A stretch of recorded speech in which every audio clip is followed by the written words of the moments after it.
to this beautiful Saturday morning. No rain, to me it's beautiful. Welcome to our native plant event, Nurturing Nature and our community. We are excited to have you here. Just a couple of housekeeping things. First, please take a moment to turn your cell phones down so we don't have any interruptions. Next, restrooms are down this hallway. You'll go through the doors out there and just follow the signs. It's on the other side of the building if you need to leave to use the restroom. And then when you come back, the doors will be closed. The handle doesn't work, so just push. But it is unlocked, so we're not going to lock you out.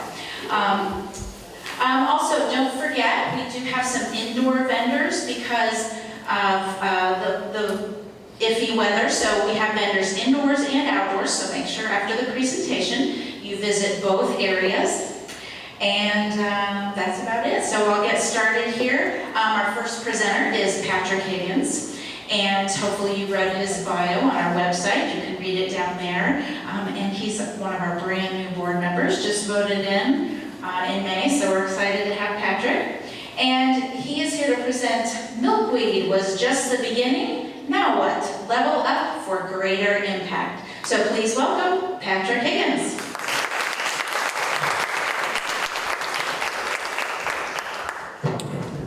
Thank you, everybody. I was told I need to use the mic. I know I should be loud. Okay. So even though the weather's not great, it is really great to be in here with like-minded individuals who really want to make a difference and an impact in their yards, their communities, and just make things better for wildlife and for ourselves in general. And as you see here, the milkweed thing, it was kind of in jest, but milkweed is a fantastic plant. So if you have planted it, and you should plant it, thank you very much. But there's a much bigger story here, and I would really like to talk about that and dig in now. By the way, I tend to talk fast, use my hands, and move around, so just trying to keep up. I am not disparaging milkweed. I am a verified milkweed lover. If you come to my property, you would know. Just like the monarchs. And the 450 other species that have been documented using milkweed. If anybody has milkweed, especially common milkweed, you know that milkweed tussock moth, everybody freaks out, but they're fantastic. Birds have been documented pulling silk from the stalks of milkweed to use it for their nests. Lot of opportunity for milkweed. And to be honest, I have some milkweed. Well, yeah, I have a lot of tons of milkweed on my property. So I have several different species of milkweed, and we love it. But other than it being an extremely important plant, it's only one of many that we need to make sure that we're putting on our properties. It's only a small part of what we can and should be doing for ecosystem services on our properties. And honestly, look at that sad guy. Why would we just feed the babies and not feed the adults? And this is one of the things we get into when we start to think about our properties. Just imagine you're a female monarch and you fly over your property and you have milkweed and you're like, oh my gosh, there's milkweed. I'm going to fly in there, put some eggs down, you oviposit your eggs on the milkweed. But little do you know, that property has a floodlight over the milkweed plant all night, which can affect the growth rate of your babies. The property doesn't have a water source for your babies when they grow up. And more importantly, the property doesn't have any other plants for your offspring to nectar on. Because monarchs don't just hang around one milkweed plant. They need a lot of other habitat. By the way, that's an AI-generated image. If you go in and say, show me a monarch that has hatched and has no water or plants to nectar on, apparently that's what they look like. So, without any authority and without really meaning anything at the end of the day, I am going to promote all of you to ecosystem restoration habitat managers. So congratulations, you all just got a promotion. But in reality, What I really would like us to start doing is to stop thinking of ourselves as gardeners. So if you've got a 10 by 10 space and you think, well, I'm a gardener, I have a 100 square foot space and I garden in that space, it limits your thinking. It limits what you believe you could do on your property. So let's think of property borders. Let's think of property borders adjacent to neighbors who you're having conversations with. And think about just being a gardener. Think about being a habitat manager on your own property. And that's really, at the end of the day, what we have to do, because there's more than just that garden. This is a scientific phenomenon called SBS, which is shifting baseline syndrome. And this is one of the things that actually scares me to death. So for me, my baseline as a child was catching garter snakes, scooping up tadpoles and putting them in a 10-gallon tank, running around shaking milkweed plants, making it look like a smoke storm behind me, climbing trees, you name it. That's my baseline of the environment. And that's where I'd like to get it to.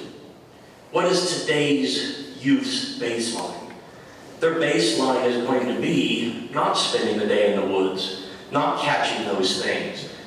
There was a report out this week, we might be the last generation that gets to see fireflies. We have to shift that baseline. So we are this green line that is moving towards, but we can't wait till 2100 to shift it. We are the ones that are doing this. And where do we do it? I know a lot of you have heard Doug Tallamy speak. And this is all the truth, because there's this huge element of hope that generates momentum. I don't know if anybody knows Dave Ramsey, financial guy. His whole thing is based on hope and behavior. Pay off that small debt, you get some momentum. So start on your property. And when you start on your property, you probably will, or you could have an effect on your neighborhood, or at least a neighbor. When you get that momentum, you may be able to affect some city decisions, city planning. I know there's probably some folks in here that recently worked with the city of Beavercreek to try to make some changes. I'm working with a gentleman in the city of Xenia to try to get them to plant plants in the new downtown development that are native. But once we get beyond that, it's very difficult. It becomes more politicized, becomes more frustrating because you're hoping companies and politicians change things, when in fact, the power is with you. So, I've got a pretty simple action plan, but the first thing I'm going to ask you to do is just start. And you probably already have, you're here. That is a start. So this is very simple. 5 things: remove invasives, plant natives, conveniently enough, we got a lot of native plant vendors here, banish pesticides, reduce lawn, and manage habitat. And when we do all this, and we gather more knowledge, and it generates more interest in other plants or other techniques, you typically have more compassion. All of those things are the ingredients for action. And I'm a big believer of just doing and learning, because we can always talk ourselves out of things as people, unless we want to spend money, then we talk ourselves into it. Remove invasives. So, like it or not, homeowners have become important players in the management of the nation's wildlife. When I say homeowners, you can have an apartment. You can have containers with native plants. You can make a difference in a small space. So this is actually a picture of my front yard. If you'd taken that picture 4 years ago, there was nothing but turf grass. When my wife and I moved in, it was 5 acres of sprayed turf grass, Mosquito Joe, and 2 beautiful Bradford pears. None of those things exist anymore. Now we do know native landscapes, you've probably seen data. Native landscapes compared to those with introduced plants are far more productive, provide far more ecosystem services. And the reality is there's nothing magic about it. It's like take away the invasives, take away the ones that don't help, and plant some plants that do. And there'll be signs. Like if you've driven down 675 in the spring, here's your Bradford pears. These are burning bushes at, where is it? Narrows in Beavercreek. there's a patch of burning bushes right in the middle of Sweetheart Reserve in Sugar Creek Township as well. So those are our burning bushes that we were convinced we should put on our properties because they have pretty red leaves in the fall.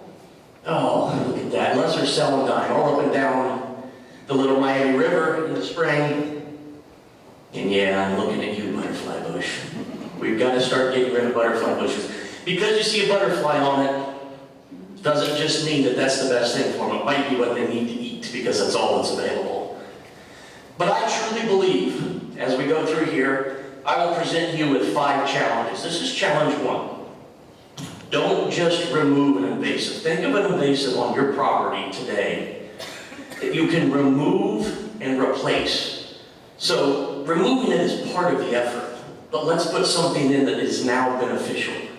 And I honestly believe, it just boggles my mind, if you went to a nursery and they had burning bush and eastern wahoo, and they had both of the labels like this, and they showed you that eastern wahoo is a host plant to these guys, and the eastern wahoo has bright red leaves in the fall, flowers in the spring, and berries that produce fat versus sugars in the fall when birds need it, why would anybody have ever bought a burning bush?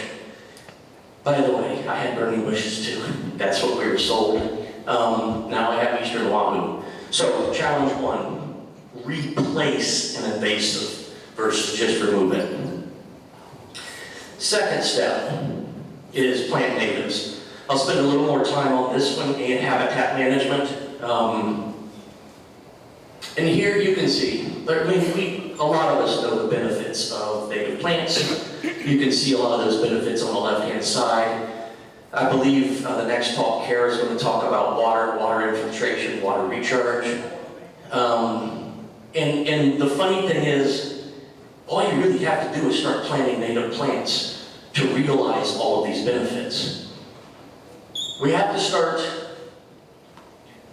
of have to get away from the concept that we're just planting for pretty, because now we have enough resources, enough knowledge to know that we can plant for pretty and productive. And you can do that simply with native plants. And you also get this, this is in the science arena, a positive feedback loop. When you start something and it leads to a change in a direction you're looking for that change, it tends to amplify the momentum of what you can do and what you will do to realize that change faster. And in this case, planting native plants will give you a positive feedback loop. If you want these things that are in italics here, you need native plants to attract them and to be their host plant. This is my positive feedback loop. These are pictures from my property. And like I mentioned, in 2020 when we moved in, there was nothing there. Nothing at all was on that property. And all of these things have been there. By the way, this is my funniest. When I sent this picture to my buddy Austin recently, this is a deer, baby deer, in my newly planted deer-resistant meadowlands. So there he is. Red-eared spider turtle walking through my property. I do not have a pond, but it was a corridor or pathway without chemicals and safety to move through. And yeah, I'm just amazed by it all the time. So that's my positive feedback loop. And one of the ways we can achieve this, so here's what I really want you to do. I want you to start thinking of your property in layers. And a lot of times we have this first layer. Unfortunately, it's usually just a sad tree sitting by itself in the front yard with a little mulching. And we do a decent job on the third layer because we like flowers. And parts of our property that are really underutilized when we talk about layering are the shrub layer, the ground cover layer, and we are getting a little bit better with grasses, not the Chinese grass and the Japanese grass. So when you go out today and look at the vendors, think of plants and talk to them about plants that you can get to fill in one of these layers on your property. And it's really important for us to understand that we just need diversity. And it doesn't have to be perfect. I I don't even know what happened to that garden. That's at my house. And when we moved in August of 2020, so it was COVID year. We brought some plants from the previous house, and I literally just popped them in here because it was as close to the faucet as I could get them to keep them alive. And yeah, there was zero design there. That was just plants doing their thing, and I've allowed it. So now I've gone in and just sprinkled seed. Amazingly enough, the previous owner, that bed is lava rock and weed fabric. And these plants are growing in it. So we've edited a bit since then. But I just want you to understand, it doesn't have to be perfect, but that's extremely functional. There is something there using that garden all the time. A couple techniques that I'd like you to think about.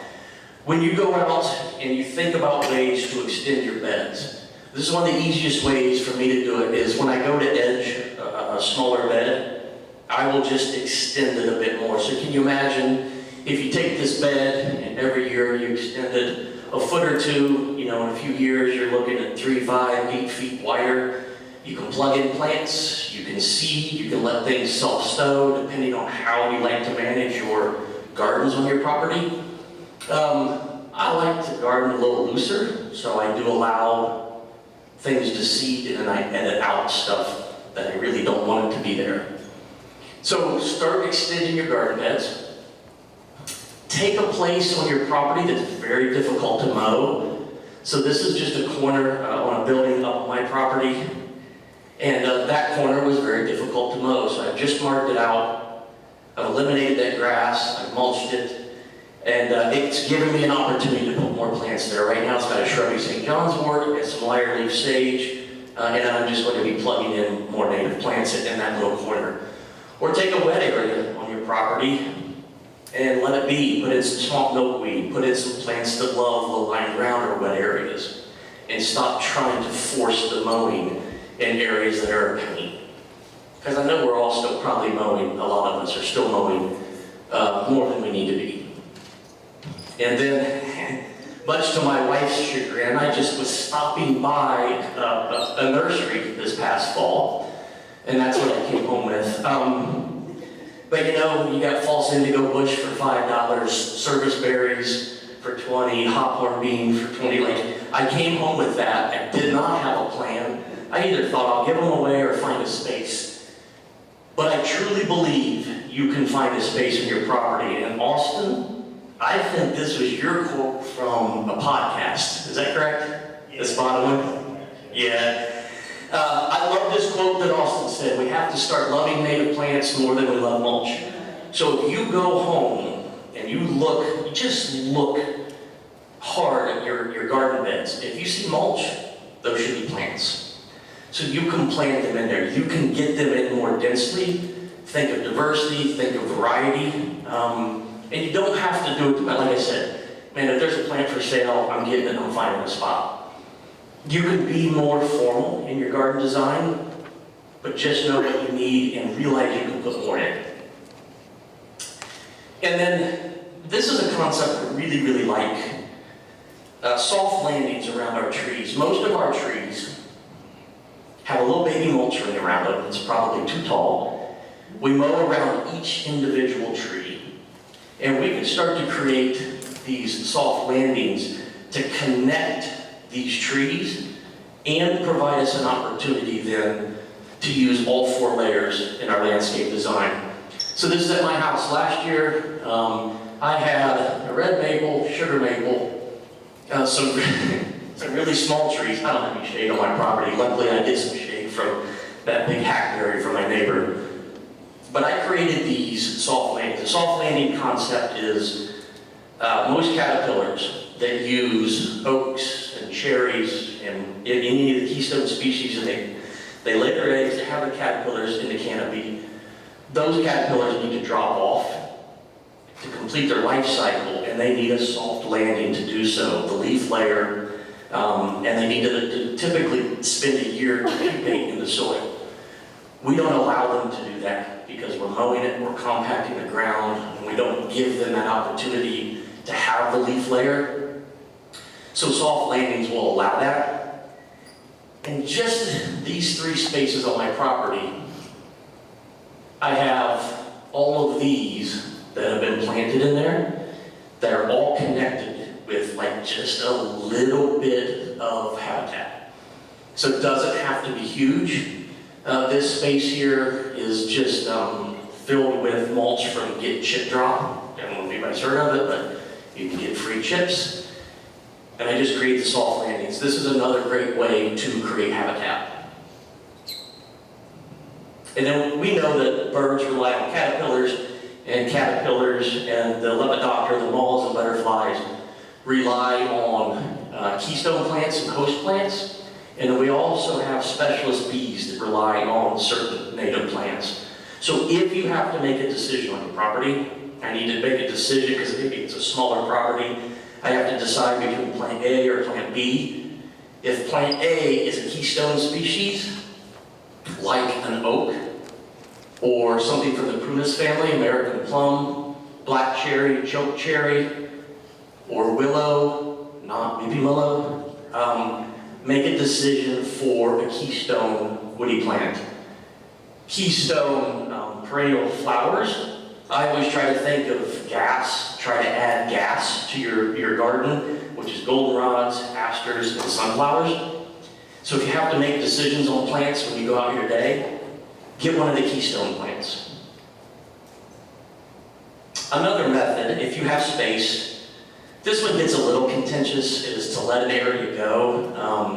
I don't know what people think will happen when I let it go wild or I'm rewilding, but I can tell you a couple things that will happen. You'll end up with some invasive plants that will probably pop up. So you do have to spend some time editing. So this is on my property. My neighbor is doing the same thing on the other side of the fence, so we've doubled that effect. But I do have to go in and take out Bradford pears. I have honeysuckle that I've had to take out in here.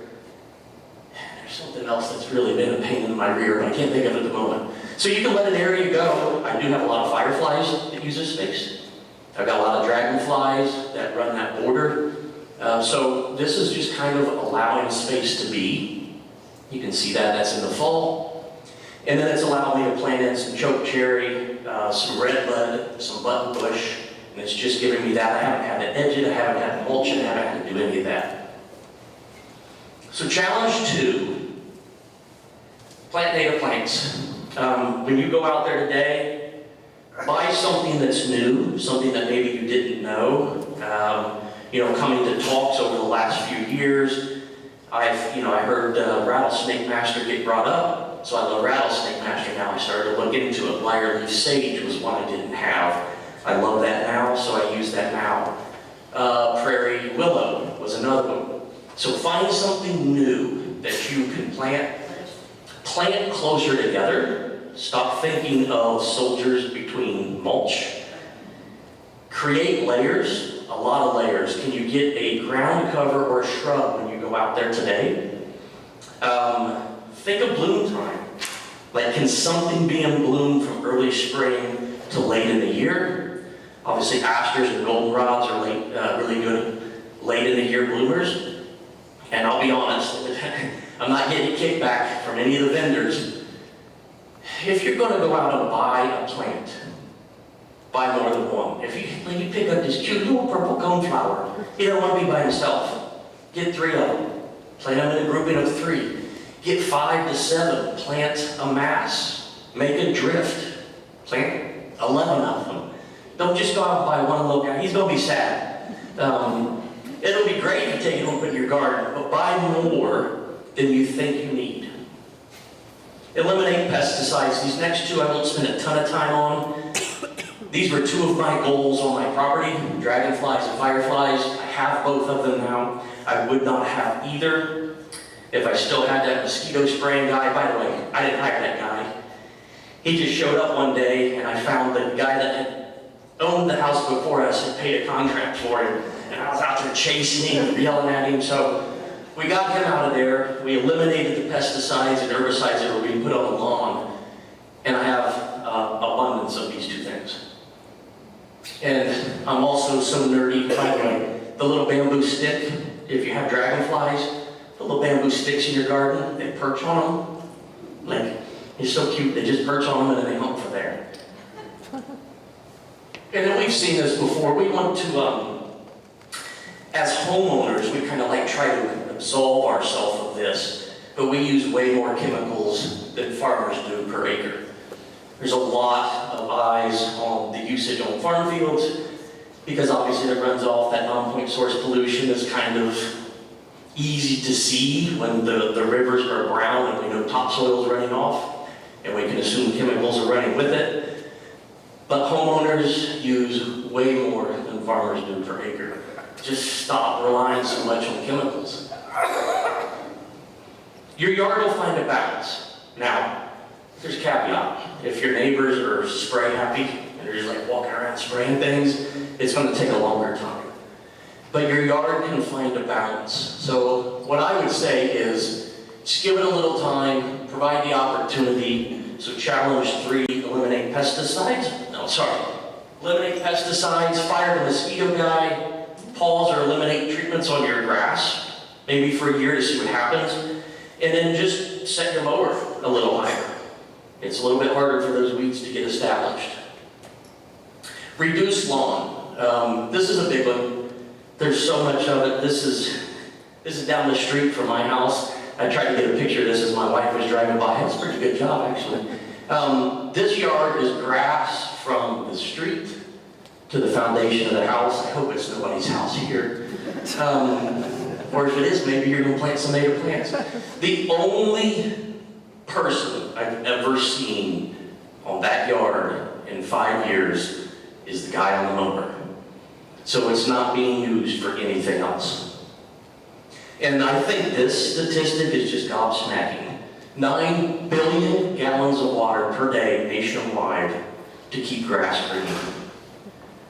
So we have to stop thinking lawn is the thing. I think I've mentioned Austin a couple of times. I think it's a picture from Austin as well.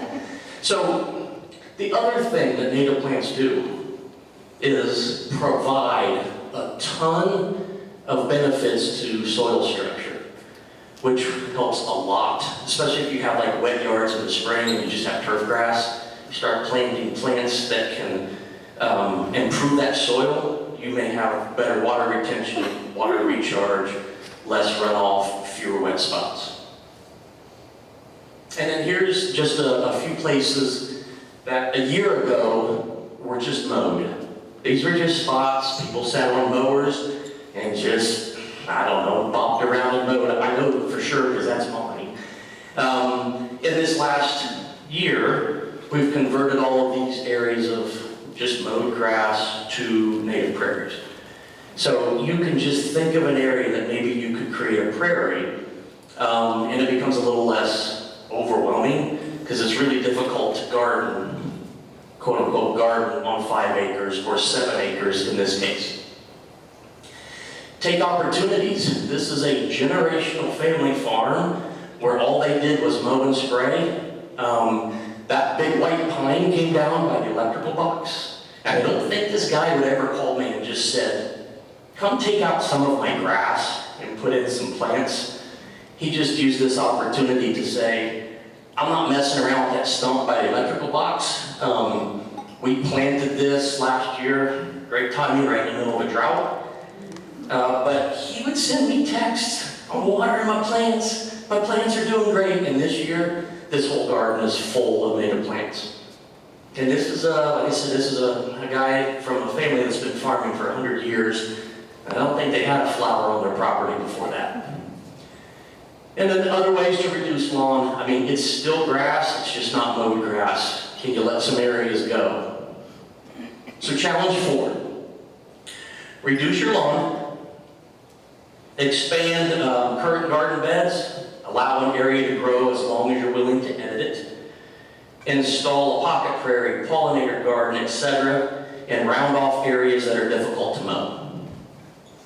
All right, so manage habitat. I think I'll have to talk a little faster here. Where's Beth? Yeah, don't yell at me, Beth.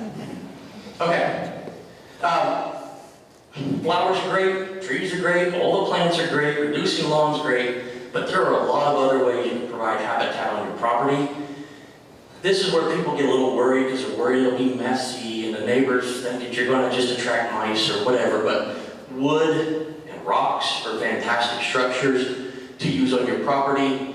So I'll just show you some examples. On my property on the left is a large snag that my neighbor was like, do you care if I leave it? I was like, yes, please leave it. Woodpeckers use it all the time.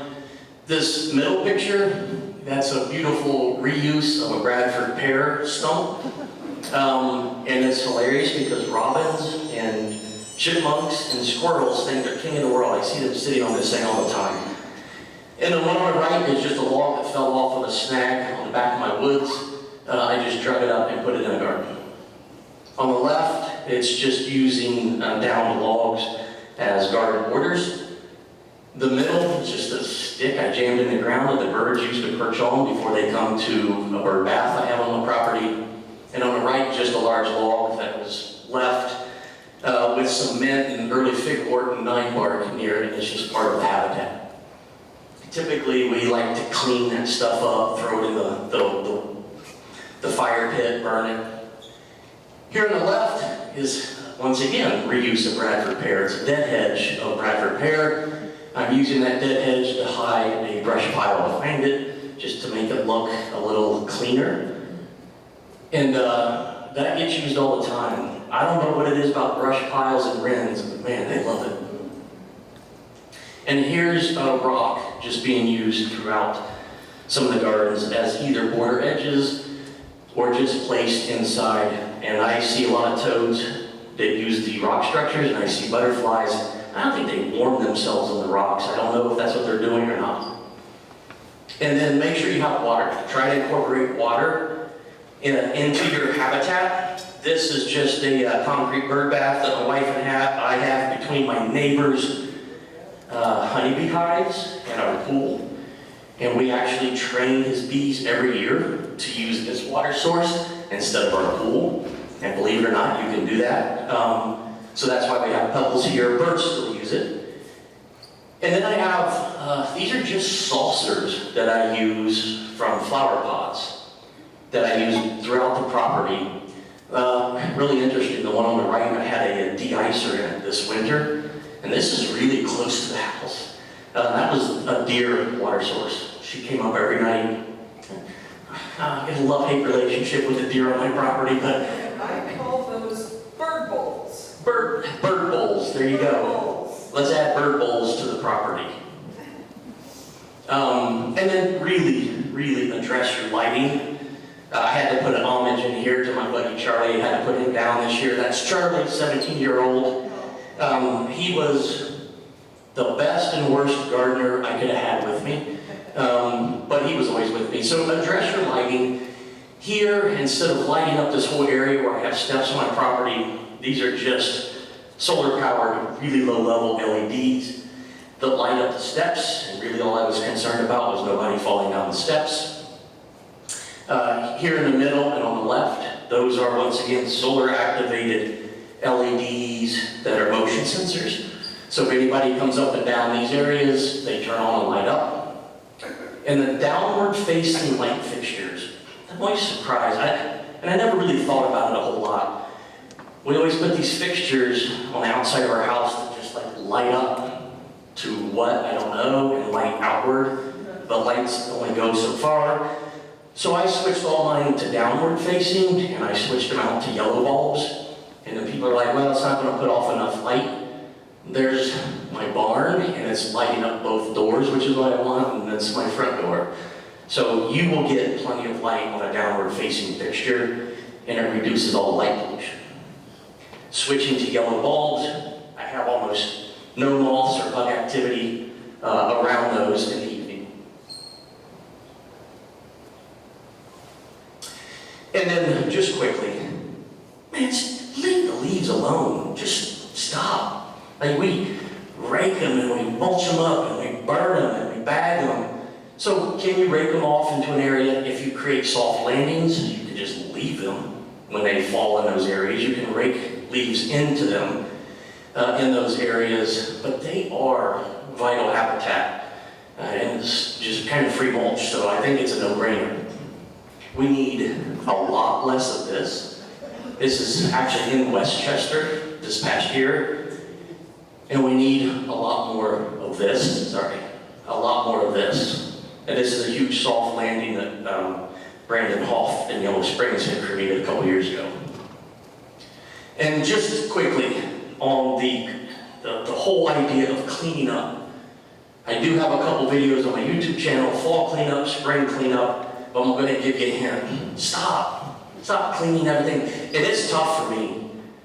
I really liked clean edges and all of this stuff. I like to clean up beds because I liked to be out gardening, but I switched my mindset to habitat manager, just like you all are now, and I realized the importance of leaving some stuff. So here's on my property on the left, evidence of birds using the hyssop for the seeds this winter. On the right, stem nesting bees, and just quickly, I have visual aids. Swamp milkweed stems that were left at 18 inches, and these are bees that have used these. You can take a look at these at the end if you want. Just by leaving them, and I just allow the swamp milkweed to grow up through those stems. And in the middle, I think there's beauty in those black-eyed Susans with snow when the birds eat the seeds all year.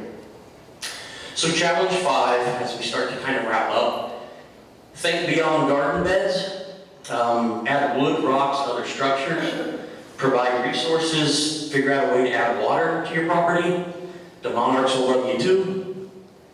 Eliminate ecological traps like bright white lights all night, allowing the caterpillars to fall on your leaf litter that you then rake up and burn, and cleaning everything up. And become a teacher. Share what you learn. You don't have to know everything, but when you start this journey and you add native plants, you will learn something that you can then relate to your neighbors and your family and have some fun. I mean, anybody comes to my properties, get the tour.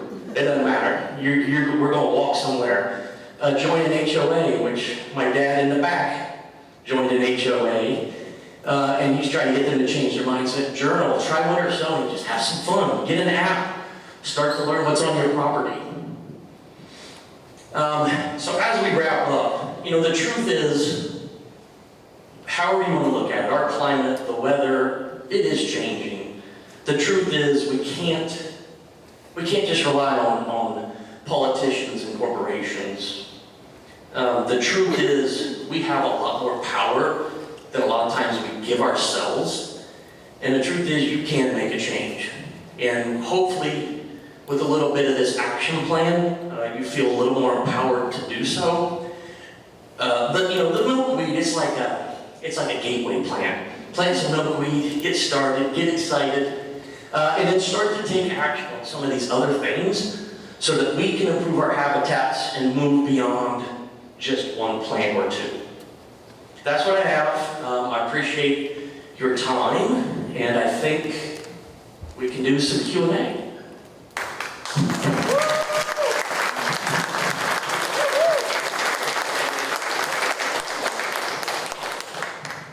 By the way, Q&A scares me because it's always so specific. Boy, it's scary for me now too. I didn't know I had to talk to my microphone. We have a problem with an invasive species, and we've tried a lot of natural things. We have tried digging down deep. It's got like roots going everywhere underground, and we feel like we're running out of options. I do not want to use chemicals. We're getting ready to do like the high acidic vinegar, and I don't want to do that because that's going to kill all of the soil. Do you have any advice? Do you know what it is? Yes, it is camellia plant. Somebody planted it as a ground cover, and it does a great job as a ground cover. Yeah, have you tried solarizing it at all? Have you tried just covering it with tarp plastic and just choking it out? We've tried, but researching it, it has rhizomes that goes underground and it spreads out, and it doesn't. This is why Q&A is so tough. I know. Just keep going at her. I know. Austin, I mean, if anybody else has, obviously Q&A for me, I would love people, if somebody else has it or has had any success with anything like that. I think you guys spray. You do, Everyone says Roundup. Just wipe and say,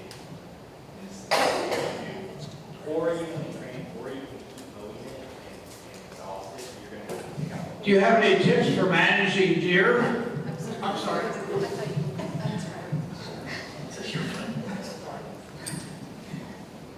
So you were saying Roundup. Yeah. So just so everybody could hear, Austin is saying that Roundup would be the most effective. It probably would do, it might be less soil damage than the vinegar and salt kind of stuff, or continual mowing to just exhaust the plant, which is a long process. Sorry, I wish I had better news. And now the next question about deer. I wish you had an answer for me, because my neighbor feeds the deer corn all winter, which, by the way, don't do that. Don't feed, and so my wife and I have planted 150 native trees and shrubs. The deer come for his corn, hang around, and stay on our property. So I cage everything, but I'm not that smart. I do it every year, take the cages down. I cage because the bucks destroy them. So I do allow a bit of herbivory. I do allow them to eat some of the stuff. I have used repellent before, but you have to keep putting it down. And if you use a spray every time it rains, you gotta go. So I don't have any great answers for deer other than maybe bring back predators. I don't know. Yeah. So that's a tough one. I wish I had a better answer other than I plant a few extra plants and they eat them. I've been reading that the plants that you can get at Lowe's and Home Depot, the natives, aren't actually native plants. Can you talk about that? So this is probably a two-part question. It's not just Lowe's and Home Depot. A lot of plants. So I'm trying to do this because I also sell plants, but nurseries really want one thing. They want uniformity. So they want to know what size the plant will be. They want to know when it'll bloom. They want to know the color. So that uniformity typically is done through a cultivar or a native art. So a lot of those are the same plant. Like genetically speaking, they're the same plant. There's not a lot of genetic diversity. So Lowe's and Home Depot do source from different nurseries, but those nurseries probably are using all cultivars. They do have some native plants, and I believe it's Lowe's has made a commitment to stop using neonicotinoids, which is a systemic herbicide that they use in the plants, which is not good for the bees that would then forage on the flowers.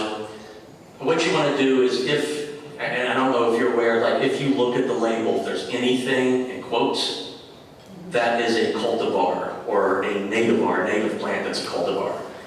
So a straight species will just be the Latin name, common name and Latin name. If there's anything in quotes like butterfly delight or whatever they call those things, it is a cultivar.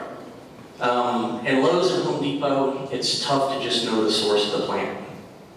Is the answer you shouldn't really buy your coneflower there? You should buy it like a native plant place? Absolutely. Yeah, so, like for me, for instance, when I germinate and grow up and root out and to sell a coneflower, it's coming from my property. So it's, all of these vendors, these are local ecotypes. There is genetic variability in the plants. So like if a disease comes, there might be one that can fight it off, versus all the plants that come in at the same time. I would highly recommend buying from a local vendor. Thank you. Yeah, you're welcome. May I add something to your keep trying? I love the rattlesnake master. For 3 years, I tried to get one to grow. I found out one, they need space. And so just keep trying. If there's something you really have seen and want, work on it. And read as much as you can. I've been trying to expand a native wildflower area along the back of my property. And I was doing fine until COVID, and the person who does the group mowing decided that my wildflowers were a weed patch. So I now have a fence up to keep the mower away. But I was down with a broken hip and I sat down with my Prairie Moon Nursery and I took the flowers that will tolerate the dry.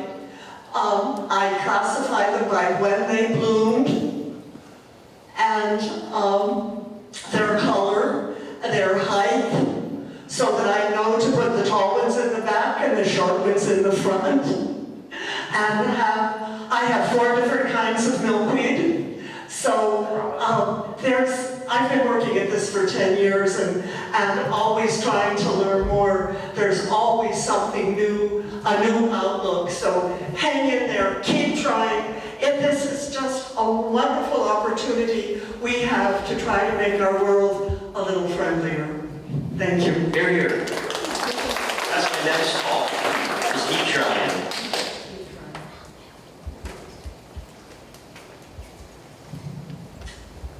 What do I do about invading chipmunks? I can't believe it. My dad's back there. My dad's, he has a chipmunk problem too. So I think one of the things that's happening, at least at my father's, he likes feeding birds, black oil, sunflower. They're coming and collecting those as well. I have them now. So the thing you could do is hopefully you get some snakes or owls or hawks come in. There's not, really, there's not a whole lot you can do with them other than they do love structure. They love running along baselines and having cover with like rock, wood piles, those types of things. I actually have some bricks stacked behind my barn and get ready to move because I see them using that a lot. There's not, and I'm not going to say, I'm not going to say trap them or do anything. I'm just going to say you might have to live with them for a while until you get a balance. There's just not else you can do unless you do something that's not as humane. But you probably create habitat that they like. Yeah. You can enjoy Destroy it. everything. I'm the same way with voles. I They're very cute. vehemently do not like the voles that eat all my stuff, but I brought them in because they have habitat. Yes? You mentioned starting using sand. I've got allsite. What would be something to start on sand for birds and such? Oh, so on that slide where it says sand for the birds, so birds love to utilize dust or sand to kind of bathe or clean themselves. And I actually was watching, it's Joel Ashton. He's a UK guy. He actually just puts out like a 2x2 like wooden structure, very mini, like sandbox, and puts up a trail cam, and birds come in constantly and use that sand to clean themselves in. So you could just put a small patch. The other thing is it's interesting, small patches of dirt. Bumblebees need to be able to live under the ground, and a lot of the time we compact everything or we throw 3-4 inches of mulch on everything and we prevent them from being able to use the surface that they need. But in that case, just provide a small, if you have birds and you like to attract birds, just put in a small container with sand and see if they come use it. And that's part of what I'm encouraging is to try something and observe, and when you get that observation, you can then share that with folks. Tell us if it worked. Good morning. Our invasive species is poison hemlock. What's the best way to get that gone? Well, so I have, I do have an article about it on my website. The easiest way is to not let it get big. The easiest way is to deal with it when it's small. So I will tell you one thing. So I'm not opposed in some of those cases to use herbicide. I actually have a 5-gallon bucket where I've cut the bottom out and I just put it on top and I just spray basically in there so it doesn't go anywhere else. I can isolate the poison hemlock. But the best thing to do is identify it when it's young, take care of it when it's young. I went to a guy's house not long ago and he had 7-foot-high poison hemlock, and he's like, "Look at this thing, this is great." Because he made a native plant garden, and I was like, "Hold up, that's not great." Funny thing is, he sends me a picture next morning. He's got goggles, gloves, long sleeve shirt, duct tape, hat, like this guy's out there just taking care of them, but that's when they're a little bit more dangerous. Yeah. Okay, this will be our last question. Do you have any resources or recommendations for starting things from seed? Boy, seed. I would say, so Austin, do you know if Solomon, does Indigenous Landscapes still have all of their content available? Yeah. So Indigenous Landscapes, a gentleman named Solomon, and I know Austin worked there, he does a really good job. I think all of his content is now free. It used to be for sale. Prairie Moon and Prairie Nursery, both online. If you go to a species, let's just say you're interested in, I don't know, showy goldenrod, it will give you the germination codes. It will tell you how long it needs to be cold stratified, how long it takes to germinate. And then it's also kind of just a fun game. Like 2 years ago, I didn't get any germination from my rattlesnake masters. And last year I doubled down, collected more seed, had more containers. And then this year I got like 98% germination with all the rattlesnake masters. So it's kind of hit and miss. And this year I had no success with butterfly weed. So it's one of those things that you can perfect a bit. But I just encourage you to start trying it. And then look up winter sowing. Look that up. I think all of you would enjoy doing that if you have not done that. Beth? I have a question. Is Lisa Peterson in here? Oh, no, Tina. Okay, your cell phone is at the BCWA booth. Okay, thanks. Okay. All right. Thank you so much, Patrick. Thank you.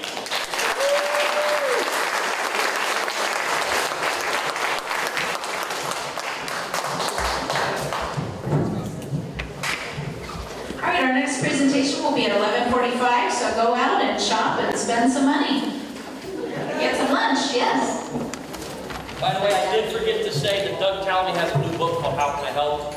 So like all the questions you're asking, he answers 499 questions. Indoor vendors, just because of the weather, we have some people who would rather be inside, so we've got indoor vendors, and obviously you've seen our outdoor vendors, so make sure that you go visit them. So without further ado, I will present to you Kara Maynard, and she is going to present how native plants clean our water and mitigate stormwater runoff. So please welcome Kara.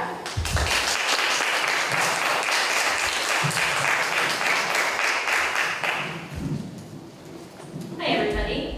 Ooh, that's going to be dangerous for me. Well, thank you guys for coming. Beth, can we hit just the immediate lights? Just get a little break for me.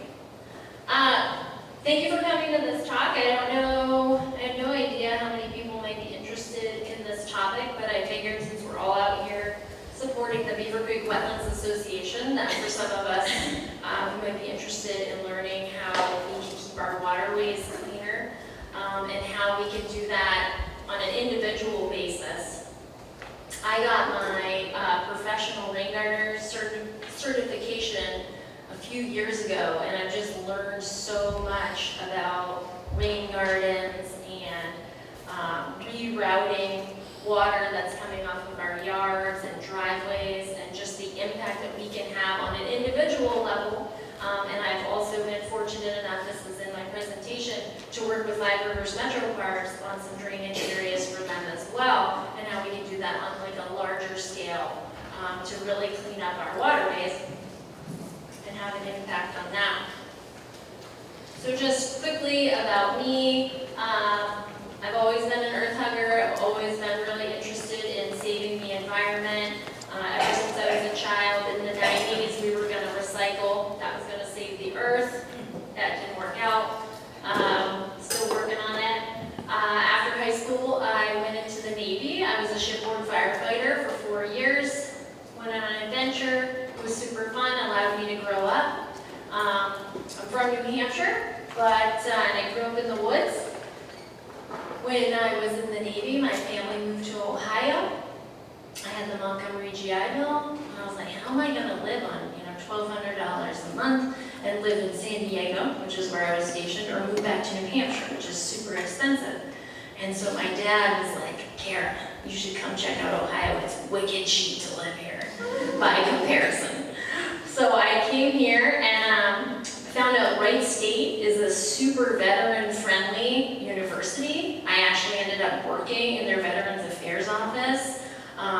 So just a great fit for me. I got a classical humanities degree. Has nothing to do with what I do now, but I really liked classical mythology. Then I had a bunch of odd jobs, became a stay-at-home mom for 7 years, and during all of this time, all my weird jobs after college and being a stay-at-home mom, I found native plants. I found a book at the library called The Landscaping Revolution, Gardening with Mother Nature, Not Against Her, by a married couple, the Wazowskis. And it was just like something I had never thought of, using my garden for good and sustainability and for like hugging the earth like I wanted to, and it just had never occurred to me.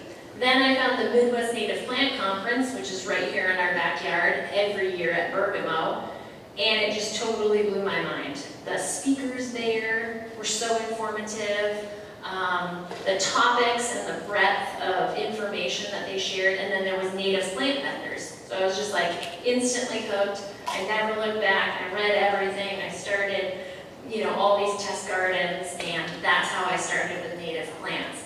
And as I was doing this over these years and raising babies, and my husband and I moved to Indiana for a little while and got a bigger yard, and I'm doing more gardens, I was like, oh man, this is what I want to do with my life.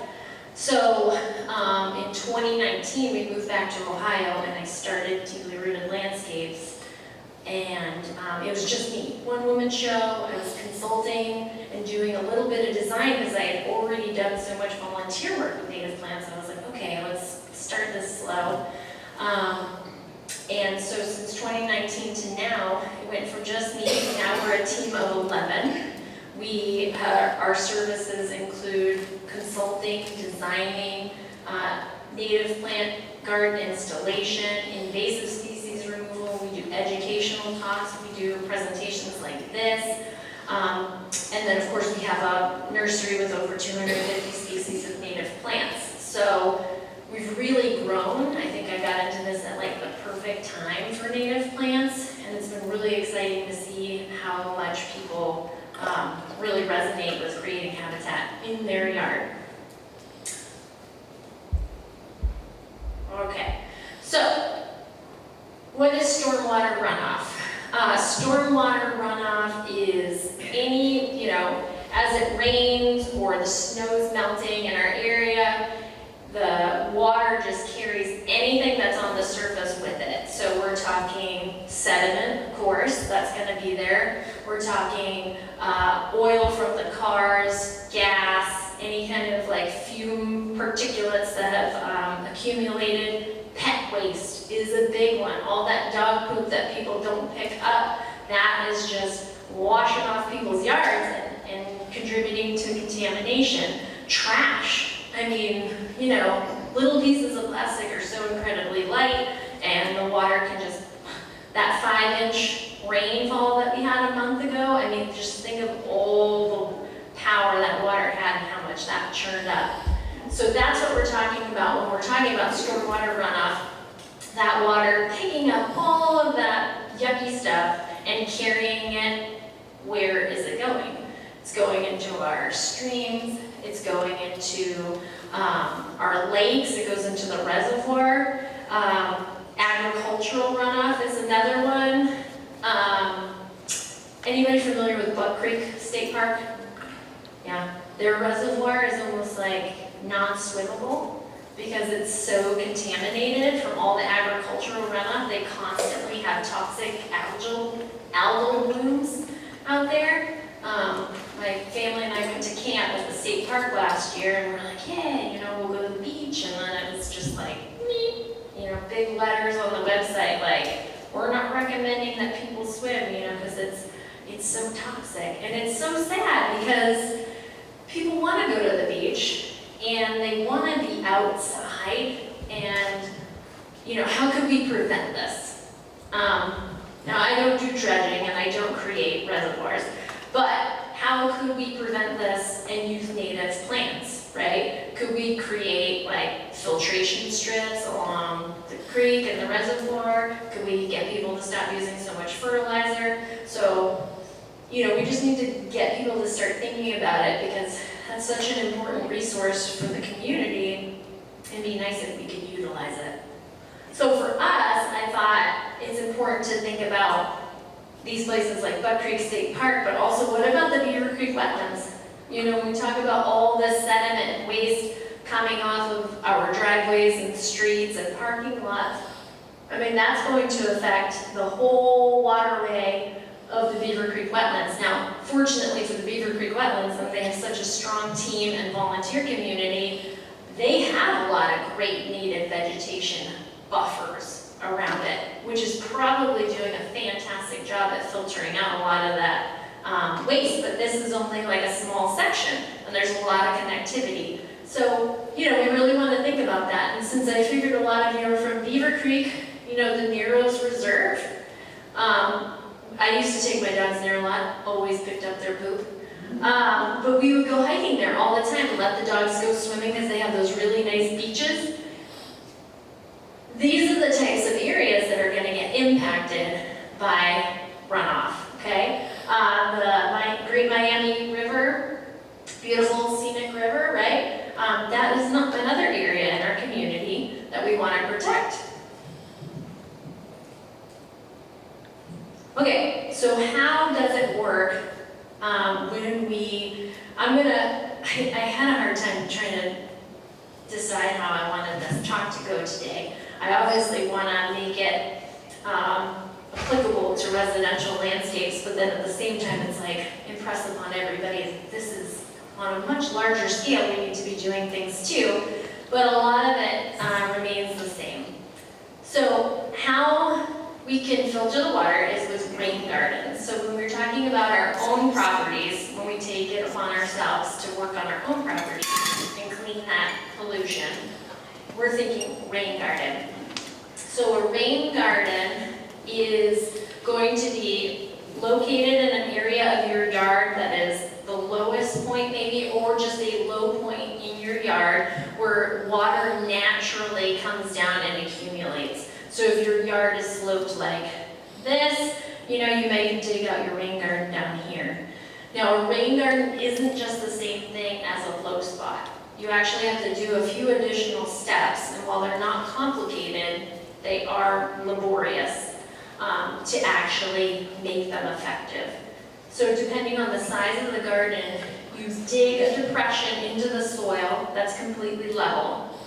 You take out all your soil, and you're going to backfill with a couple inches of compost. This could be composted leaves, composted manure, something with a lot of porosity, like a lot of holes and fluff, to really allow the water in and allow your plant roots to flourish and really grow outward. Then you put some mulch on top of that, and then you're going to plant into that matrix. And this is a really nice diagram, this cross section, because you can see that this is the downslope, and you create a little berm there to hold the water for a period of no more than 24 hours. If it's holding it longer than 24 hours, then you may run into issues with mosquitoes, and you don't want that. You're not trying to create a wetland. You're trying to just allow the water to stay in one place long enough for those roots to percolate all that soil down. So it's a multi-step process. It's not that hard, but it is, a step-by-step process and requires a lot of digging. So how does it work and why is it effective? So when we create the rain garden with that layered system, we are allowing the water to stay in place instead of just whooshing off of our driveways and whooshing off our roofs. I mean, roofs, think about all the sediment on your roof, yuck. You're allowing it to stay in one place long enough for the root system, these are our native plants, okay, to allow that water to travel down those root systems and reach recharge the groundwater table.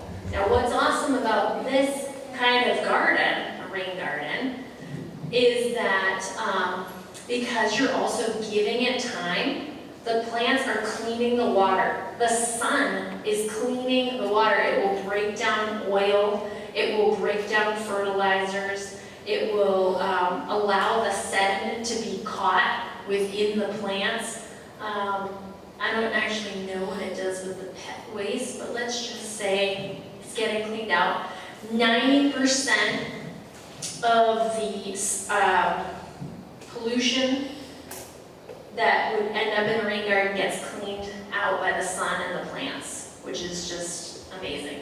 Plus, you're adding this gorgeous garden and destination to your yard, which is really nice, and you can maybe use some different plants that you couldn't use in your other gardens. But our native plants are really excellent at this. I feel like people use this slide all the time, and for good reason.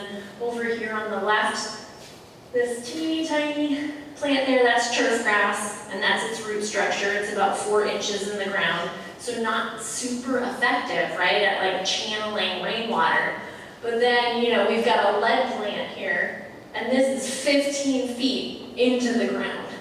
Now, that's a huge difference. So all of that root mass is just doing this incredible job at taking up the water and helping it recharge our groundwater. So I thought I'd give you guys a couple examples of where we've been working. And so if you are interested in working on a rain garden, of course we can help you, but committing to a rain garden, also you might want to see some examples. Last year, or maybe in late 2023, I was approached by the manager of Weber's in Metro Park. They have a lot of hardscaping. Anybody been to Weber's in Metro Park in here? Yeah? Okay, several of you. They have an amazing children's garden. I wish it was my backyard. I love it so much. So this is not a great diagram, guys, but I was just pulling things from the internet. So that pink spot was the area they were harvesting the water, and they have all this drainage tile set up, and it kind of shoots down to this area where the star is.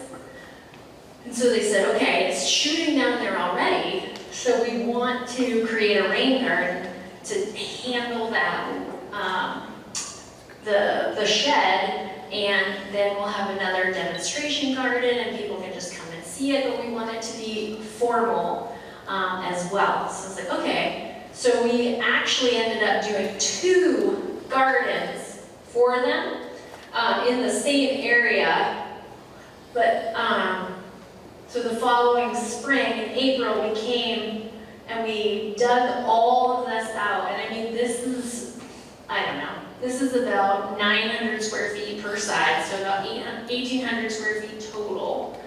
So, and it's a really big bed, and they were shedding so much area, we made it deeper than you normally would for your residential garden. And so we, this is the team digging it down. We had to run all these lines because you want it to be flat on the bottom. Because if you have it, uneven, it's still just going to collect in the lowest point. So you want it to be level. And it was just a lot of digging. It was a lot. If you're going to do a rain garden at home, I wouldn't recommend going straight for the 1,800 footer. But, you can always hire us and we can do it for you too. It was a great project. So we did all this digging and got a ton of compost in there, and we did the mulch and the berm. It was just beautiful, packed it all in. They actually ended up putting in some drainage tile. This is a drain here that then goes further down into another garden. So it's like this amazing chain of gardens taking up the rainwater. And this is this year. So they planted it out, we created the garden, and then Weggers, they have their own greenhouses, so they grew all the plants and installed them. And so this is, they planted in the fall and then this spring. So that 5-inch rainfall that we had a month ago, I was told that it never overflowed. That these gardens are so big and functional that they never had an overflow from the garden, which is awesome because I mean a 5-inch rainfall is a significant amount of water. So speaking of, yeah, can you guys hear that? It's like, ooh, this garden's working hard right now. So we're really proud of that. That's awesome. So we have one of these gardens here, and then there's like a twin garden right on the other side of the walkway. So this was a really fun project. It'll fill in over the years. People wouldn't even know it was a rain garden, you know, unless you know, if you didn't read the sign, you wouldn't know it was a rain garden. But it's shedding all of the water up there on that patio, and I think a little bit in the children's garden, and just letting it hang out there for the 24-hour period. And then on a smaller scale, I think this was about 5 years ago, I had a client come to me. He's got 4 downspouts from the neighbor's house and his house, and it's just, there's a sump pump draining over here on the right, and he said, you know, I'm in Oakwood, I want something really pretty up front, or people are gonna say something, but I have all this water, and it just like shoots out and goes right down to the sidewalk and then down the street. And so it was so sloped right next to his driveway, I had to get creative on how we were going to implement it, but it was a really fun project. So this is before we went digital. So I just came up with something, yeah, my little paper and pencil design. So I gave him something really biodiverse. I mean, he's coming from just turf grass. So we're adding, everything's under 3 feet because again, I didn't want anything looking too wild, too messy because we're talking about a wood front yard. But I wanted things that would really handle the rain and would look really attractive and tidy in his front yard. So, you know, we went from 1 species of plant to, you know, 15 times that. So that was already a win. So this is the area over here on the right. So we just had to remove all the turf. And it was such a small area, we did this manually, just with like a edging tool and shovels. We removed all the sod and then dug down into the soil. And then we just, you know, spent the day planting it all out and arranging it in a way that we thought would be really attractive to the neighborhood. And he needed a little pass-through up top for his postal worker. And so then this is year 2. That's Liatris, and you can see purple coneflower and some wild onion. And I mean, not only is it handling the rainfall, which he said it was doing an amazing job, but it's so much more interesting than when it was just turf. He said he was seeing butterflies and birds, and he was getting a lot of positive commentary. And so then that's year 3 or 4. This is Nodding Allium. So it's just so pretty. It's like such a pretty way to take care of your stormwater runoff, you know? So you're doing a good thing, cleaning up the water, but then it's also just so beautiful and enjoyable. Okay, so then I pulled some statistics just so that I'd have this information for you guys online. So a well-constructed, maintained rain garden can remove 90% of the pollutants present in the rainwater runoff and absorb significantly more water than conventional landscape areas such as lawns. Remember, those teeny tiny roots aren't doing anything. You know, and the groundwater foundation said the same thing. And then compared to conventional lawn, rain gardens allow for 30% more water to soak into the ground. So I mean, that's a significant amount of water. And then these are just some really beautiful examples of plants that can be used in a rain garden. Because of the way that you create a rain garden with a berm that's up out of the water, you do need a combination between those water-loving plants like cardinal flower, if anybody's familiar with that beautiful red flower, hummingbirds love it. You know, so those guys can go like in the basin of your rain garden, likes drier conditions, that's constantly just gonna be up out of the water. Like butterfly weed loves dry heat. So that makes a great plant on your edge. Spiderwort is one of my favorite plants. It's so beautiful. It grows in a variety of conditions. It does extremely well in a rain garden or outside of it.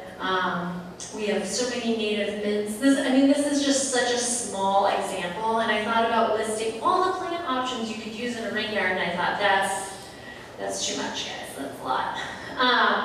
But there's just so many beautiful plants that are up to the task to work in your rain garden for you, and these are some of them. If you are interested in learning, like deep diving into rain gardens, this is who I went through for my rain garden certification for professionals. They are up in Cuyahoga County, but it was all virtual, and they let me do my certification just with a video chat. I showed them a rain garden I created and stuff like that. Closer to us, cincyraingardener.org, you can get a Master Rain Gardener qualification. It's a lot of fun. And then if you're not interested in doing any of that, but you'd like a rain garden, you can email me at deeplyrootedlandscapes.com. We have done many rain gardens now. We love doing rain gardens. It's a lot of fun.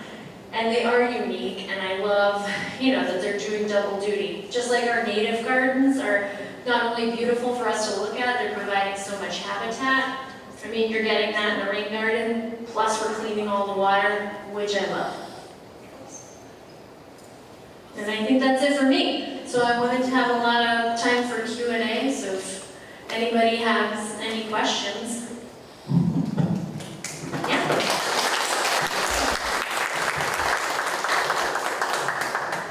I'm in an area that has all of our backyards come together like a triangle, and the sheds are there, and so the property line, and it gets really soupy, especially recently.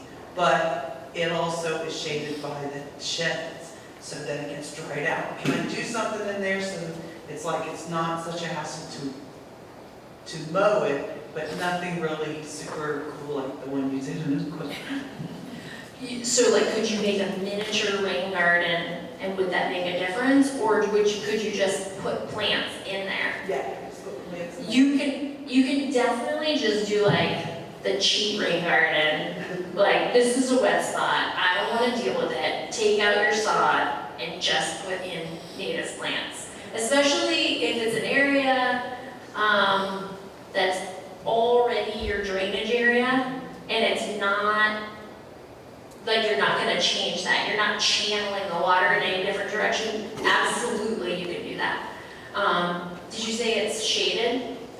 Pretty much, but then there are times when it does get some, depending on the tree, and we have a storm, the tree's gone. Okay.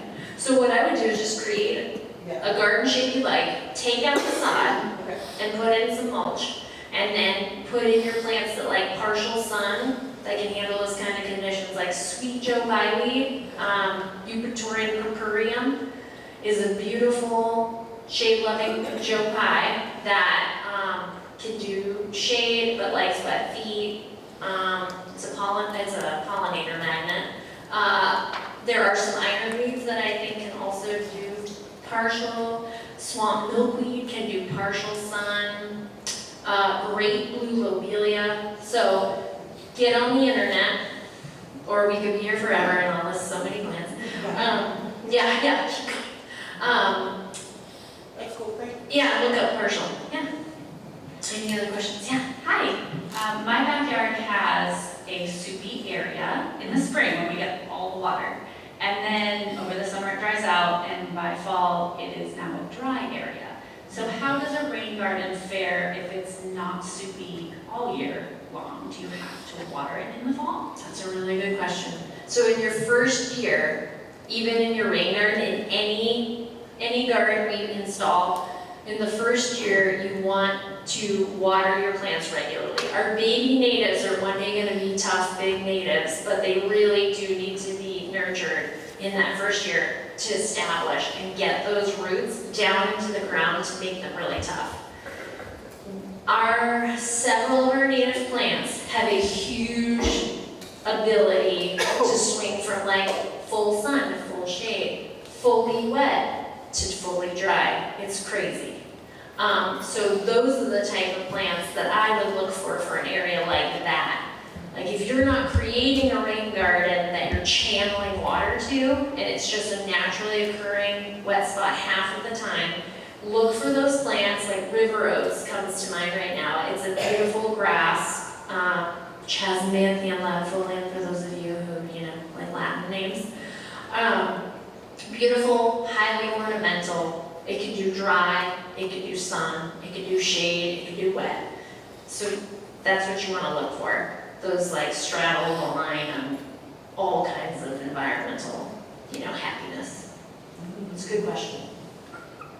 Hi, Karen. Hi, Patrick. Thanks for the talk. I have a question. I know a lot of it's site-specific, but Sure. do you typically stick to forbs, or do you like to use shrubs in any of your gardens? Because I'm a shrub lover, and I'm just curious if you use those in to play nicely with the plants. Yes. And so we love using shrubs, especially, it depends on the size of the garden, but like buttonbush would be one of those plants that can do shade, it can do full sun, it can do not totally dry, but like moderate soil to wet soil. So something like a buttonbush would be awesome. And it also depends, if you have a shade rain garden or a sun rain garden. I love to use shrubs in there. I wouldn't necessarily use those that like a drier foot, like New Jersey tea or lead plant. But spice bush in a shade rain garden would be awesome. I do love buttonbush. Wafer ash would be really good. So many viburnums. Val bought some maple leaf viburnum for her incredibly wet yard. So yeah, you could definitely use shrubs, and depending on the size, you could really add some structure to the bed. So yeah. What about native grasses? I love native grasses. So they would do well in a rain garden? I mean, you gotta pick the right grasses and sedges. Yeah. So what would be some that would having wet feet for a while? Okay, are we talking sun or shade? Pardon me? Sun or shade? Mostly sun. Okay. Some dappled shade. Okay. Well, there's a lot of really great sedges. Fox sedge is a great one. Porcupine sedge. I mean, there are so many that I could list for you. River oats grass I mentioned earlier. Burr sedge can do partial sun.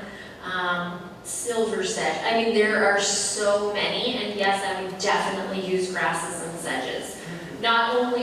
So grasses and sedges are awesome for erosion control. So, like if you have a creek going in your backyard, or if you have a slope in your yard where you're having an erosion issue, they are great at grabbing onto the soil and holding them in place because their root system is so fibrous that it just spreads out and really grabs on. We use it for a lot of erosion control projects, which is also what's going to make it so good in a rain garden, that really fibrous root system. So there are many, many, many grasses and sedges you could find.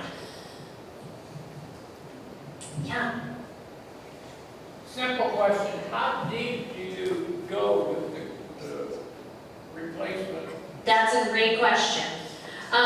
So the formula for planting a rain garden and creating a rain garden is you want your rain garden square footage to be 30% of the area that's draining to it. So let's say you had a 100 square foot driveway and you were letting it shed into a garden. You would need a 30 square foot rain garden. For that size rain garden, you would dig down approximately 8 or 9 inches. And you're gonna use some of that soil, doesn't have to go very far, because you're gonna create a berm with it on the low edge. So you're just gonna dig it out and stick it there, dig it out and stick it right there. Then you're gonna put in your 2 inches of compost. Then you're gonna blend in some of that topsoil that you took out and some more compost and put that in. Then you're gonna put in 2 inches of mulch. So it's almost gonna look like you didn't dig at all when you're done. It's gonna be level, but it's gonna be all new amendments in there that are really open and allow that water to percolate down into the soil. Does that answer your question? So like 8 or 9 inches. But if you get tired and you're like 7 inches, I mean, that's all right too. It's still gonna be better than nothing. Any other questions? Oh, yeah. I was wondering, maybe possibly from a larger area, some vernal pools. Could you kind of think about or talk about reasons you would want a vernal pool and whether that's a feasible thing to do? Creating a vernal pool at your home? In an area that's wet in the spring, perhaps using water in the spring. Yeah. Well, so a vernal pool, there is, I'm not super familiar with their construction. So does everybody heard of vernal pools before? Do you have might an need a answer? liner Right. to maintain the water, Right. because you want the water to be there a lot longer than it will drain out for that. Yes, and it's just going to be seasonal. Vernal pools are ephemeral collections of water in the spring, and they're so important to our ecosystem because there's certain animals that are going to utilize that temporary stand of water, like the salamanders, you know? What are the salamanders? The spotted, yeah, the spotted salamanders. They're coming out, you know, they're waking up from hibernation, and that's where they're gonna go lay all their eggs and the frogs and stuff like that. But it's totally temporary. It's about a month of water collection and then they dissipate. So lots of people do create vernal pools, and they tend to use like a pond liner to create that. How you ensure that the water disappears though, so you don't just have like a bog, would be the challenge. I'm not sure. Okay. In the western part of Montgomery County, especially kind of just north and south of 725, the bedrock is really, really shallow there. And so they have a lot of vernal pools there. Where we used to live out there and we had a huge vernal pool. The songs of the frogs were amazing in the spring. Yeah, and with like a natural collecting point in the woods, you know, because it's not lined with plastic, you know, I would just assume between evaporation and, you know, the soil's only gonna hold the water for so long that that's why it dissipates so readily. Creating one is a different thing, and I know people do it, and I keep telling myself I'll add yet another project to my own home, and yeah, we're gonna put in a vernal pool, but then I'm just like, I don't really know what I'm doing, and Right.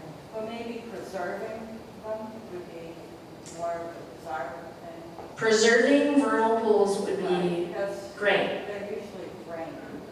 Yeah, people drain them, people go mudding in them, and then they're killing all these little creatures, and it's, you know, it's not because I think it's malicious whatsoever. I think people probably just have no idea that there's life in these pools, so they got their big tires and they're like, yeah, but I mean, if they had known there was a bunch of frogs, maybe they wouldn't have made that same choice. Any other questions for me?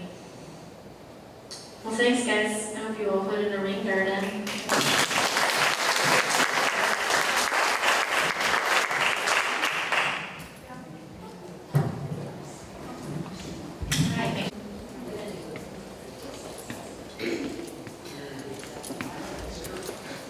Since you're all here and we have a few minutes, my name's Dan. I'm giving the next talk. I brought some food for y'all, some samples of invasive weeds that you can eat. I've got some pickled field garlic and also a garlic mustard, field garlic pesto, and some red cinnamon. please help yourselves to it. The ingredients are listed on each of the cards. The garlic mushroom pesto does contain nuts. It has walnuts in it. It has Parmesan cheese in it. You mean now? Yeah, help yourselves. It's easier to give a talk to happy people, and happy people have full stomachs. You're a chef too, wow. Yes.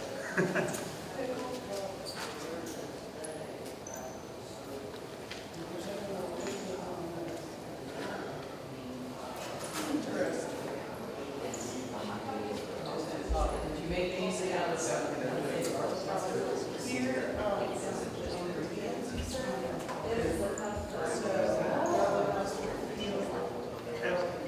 And both of them are Victorian crops that just became old fashioned. It's kind of a sad story.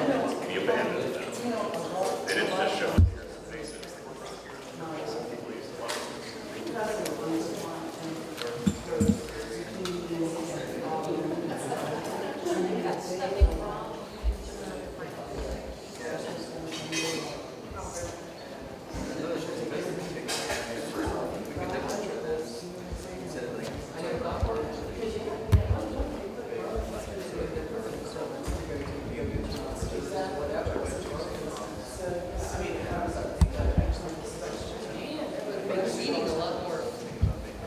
now your weeds would pay for themselves.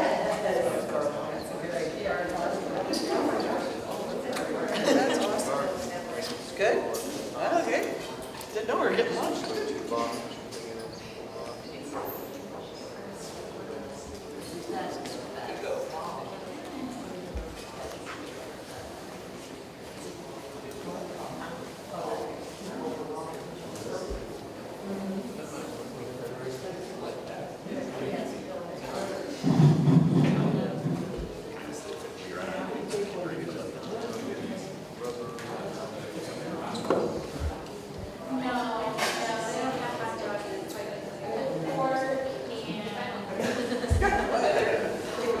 Like smash burgers.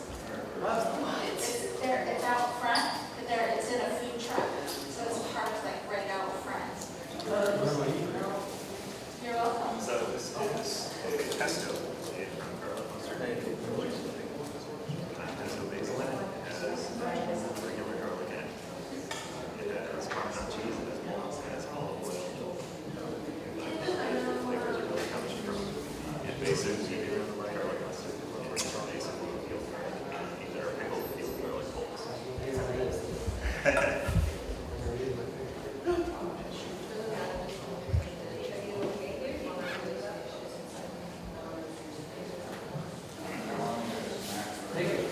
All right, everybody, it is 1 o'clock. It is time for our last but certainly not least presentation of the day. My name is Beth Etzel. I'm the Outreach Director for Beavercreek Wetlands Association, and welcome. Thank you. Thank you for coming today.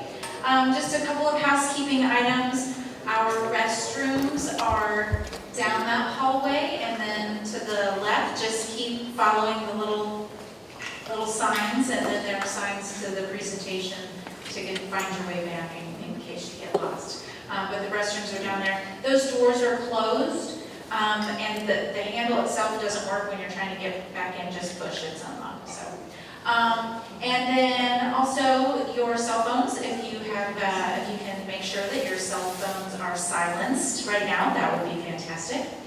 And then don't forget, so this presentation goes till 1:45.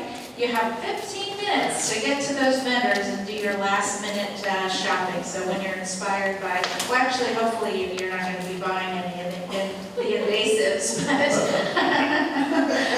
so, you know, maybe go out and buy another native. Anyway, you'll have 15 minutes after this presentation is over. So our next presenter is Dan Lombardo, and his presentation is Edible and Medicinal Invasive Plants and How to Forage Them. So please welcome Dan. Thank you. My name's Dan. I'm the Education and Outreach Coordinator for Mission of Mary Cooperative. We're a 501c3 educational nonprofit urban farm located in the neighborhood of Twin Towers. Essentially, we saw that there was a lot of vacant land and not enough food. The whole area is suffering from a food apartheid right now. So we decided to use some of that vacant land to grow produce. That started in 2007, and now we have 5 gardens, all of which were vacant lots before. And each year we'll grow about 65,000 pounds of fresh produce for that neighborhood. So think like 2 full-size semi-trailers packed floor to ceiling, front to back. That's about how much food we're able to grow on just previously abandoned land. I like to talk about abandoned land and food because abandoned land is where you're going to find the most invasive weeds. And a lot of these invasive weeds are actually abandoned crops, but I'll get into that a little bit more later. So what exactly is a weed? I like to say a weed is a 4-letter word. It's something that we use as a derisive. It's not always exactly appropriate, though. A lot of the things that we think of are weeds are things that we either brought here on purpose or might perform some sort of ecosystem service for us. According to the Bureau of Land Management, the term weed means different things to different people. In the broadest sense, it is any plant growing where it is not wanted. When we get into invasive species, it gets a little bit more complex. The National Park Service says a non-native species that causes harm to the environment, economy, or human, animal, or plant health. I think it's kind of an interesting one to look at when we talk about harm to the economy. So a native plant that is harming the human plant for things can actually be considered an invasive, and there's a couple of those on my list today. Invasive species often thrive and spread rapidly due to lack of pests, lack of endemic diseases, lack of endemic predators. That gives them sort of a competitive edge over the native plants that have to deal with those challenges. And most invasive plants are what we call an early successional or first successional stage plant. They've adapted to grow and spread quickly because in their home environments, they're the first things to show up after a natural disaster. So maybe there's, like where I come from, volcanoes all the time. A volcano erupts, or there's a landslide, or humans decide to clear cut an area of forest. It's these first successional stage plants that are going to show up first, adapted to poor soil quality, adapted to growing and spreading quickly. And in their home environments, where they do have pests and diseases and all that, they're the first step to getting things back to normal. They'll start to photosynthesize and start providing sugars for the bacteria and fungi in the soil. They'll make that soil good enough for your second and third and fourth successional stage plants. And eventually we can get back to an apex ecosystem, something that might be an old growth forest or a native prairie. It may take 1,000 years, but those first successional stage plants are step 1 in doing so. Of course, when they're displaced, when they're out of their home ecosystem, that ability to grow very quickly and spread and thrive becomes something that can harm the native plants and prevent the native apex ecosystem from returning. As I said before, invasive species aren't always non-native, but they might be weeds in the sense that they're growing where we don't want them to, disrupting the human plan for what should grow where. Essentially, when we're deciding what is or isn't a weed or an invasive, I think we all need to take a little slice of humble pie about it before we pull them out of the ground. So do invasive species have a right to exist? Invasive species are not evil. They're not our enemies. They don't know that they're in the wrong ecosystem. They just kind of live where they live. Most of them aren't first generation. They have been in the seed bank for a long time. I like to use this European starling as an example. They're an invasive species that's all over North America. They were brought here for a Shakespeare festival, and then they got loose. They disrupt the native population. They'll crowd natives away from their homelands and away from bird feeders. They make a lot of noise, and they've definitely changed the face of North America. So if we start projecting morality on invasive species, things could get a little bit uncomfortable. Because if you think about species that maybe were just born here, but whose ancestors came from Europe, which displaced natives and disrupted ecosystems, we might have to look at another invasive species. That one's me. So again, I like to kind of look in the mirror first before deciding to hate on an invasive species or deciding that I know better than the ecosystem where it does and doesn't belong. So eradication or control. I like to think of this as the war of attrition. Can we realistically pull up every invasive species, every member of every invasive species? Probably not. There are only so many of us in this fight. There's only so much work that you can do in a day or in a growing season. You're all probably familiar with the this guy here, a myrrh honeysuckle, or Japanese honeysuckle, all over Ohio, growing just about everywhere. Where it's native, of course, throughout East Asia, it's a first successional stage shrub. It's part of restoring the land. But here, it gets a little bit more complex and problematic. Another problem with getting rid of all the natives is that native species are sorely depleted in many areas. So thank you all for coming out today to buy native species and return them to their ecosystems. The fact of the matter remains, we still don't have enough. This ecosystem has been disrupted pretty severely. We don't actually have enough native species around anymore to perform ecosystem services if we get rid of all the invasives. So native species that could take the place of honeysuckle might be things like spicebush, or staghorn sumac, or serviceberry. But of course, where are those? If you're pulling all of the invasives out and not replacing them with natives, you're actually doing harm to the ecosystem.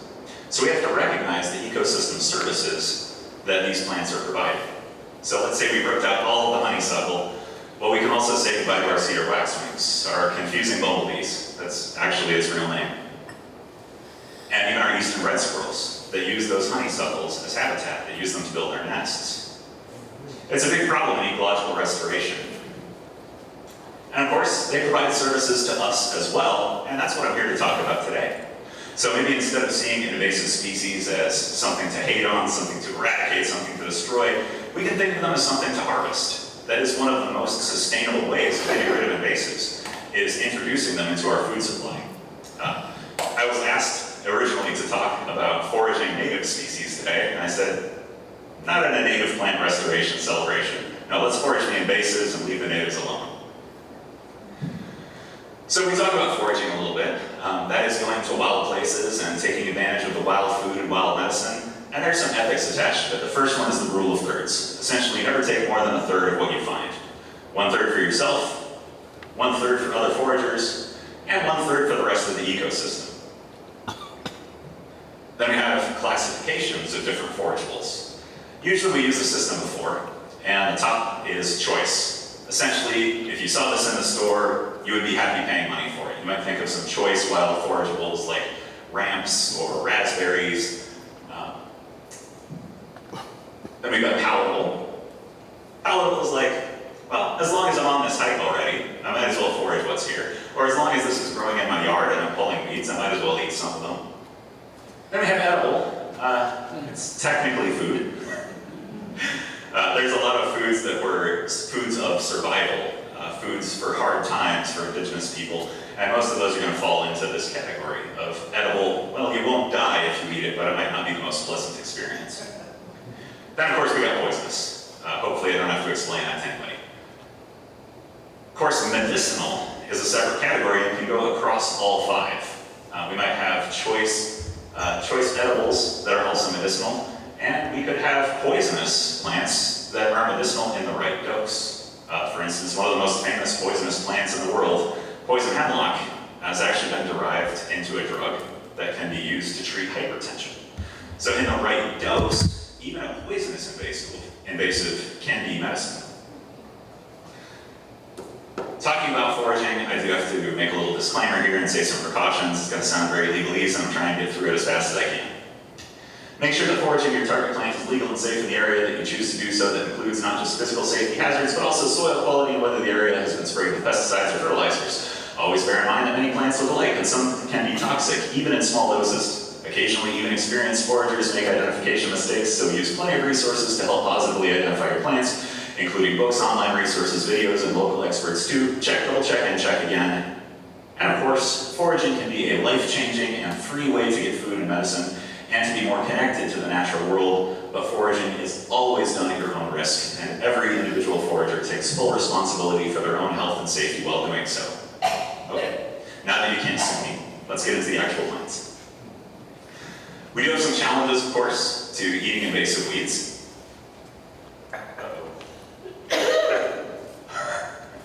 There we go. Some of them are acquired tastes. In westernized culture, we might think of bitter or fishy or gamey as negative flavor attributes. In other cultures around the world, those are just tastes. And you can develop a taste for something that is bitter. You can develop a taste for something that is gamey. but it may not be the most Western diet-friendly plant. Some of them require special preparation or are difficult to acquire. And then, of course, we've just got neophobia, the fear of unfamiliar things, discomfort with unfamiliar things, something that all of us kind of deal with in our everyday lives in one form or another. All that being said, here's some that I think are worth acquiring a taste for, that are pretty easy to get, have few or no toxic lookalikes, and don't require a whole lot of special preparation. I found this quote while I was looking for quotes about weeds, and I thought it was really great.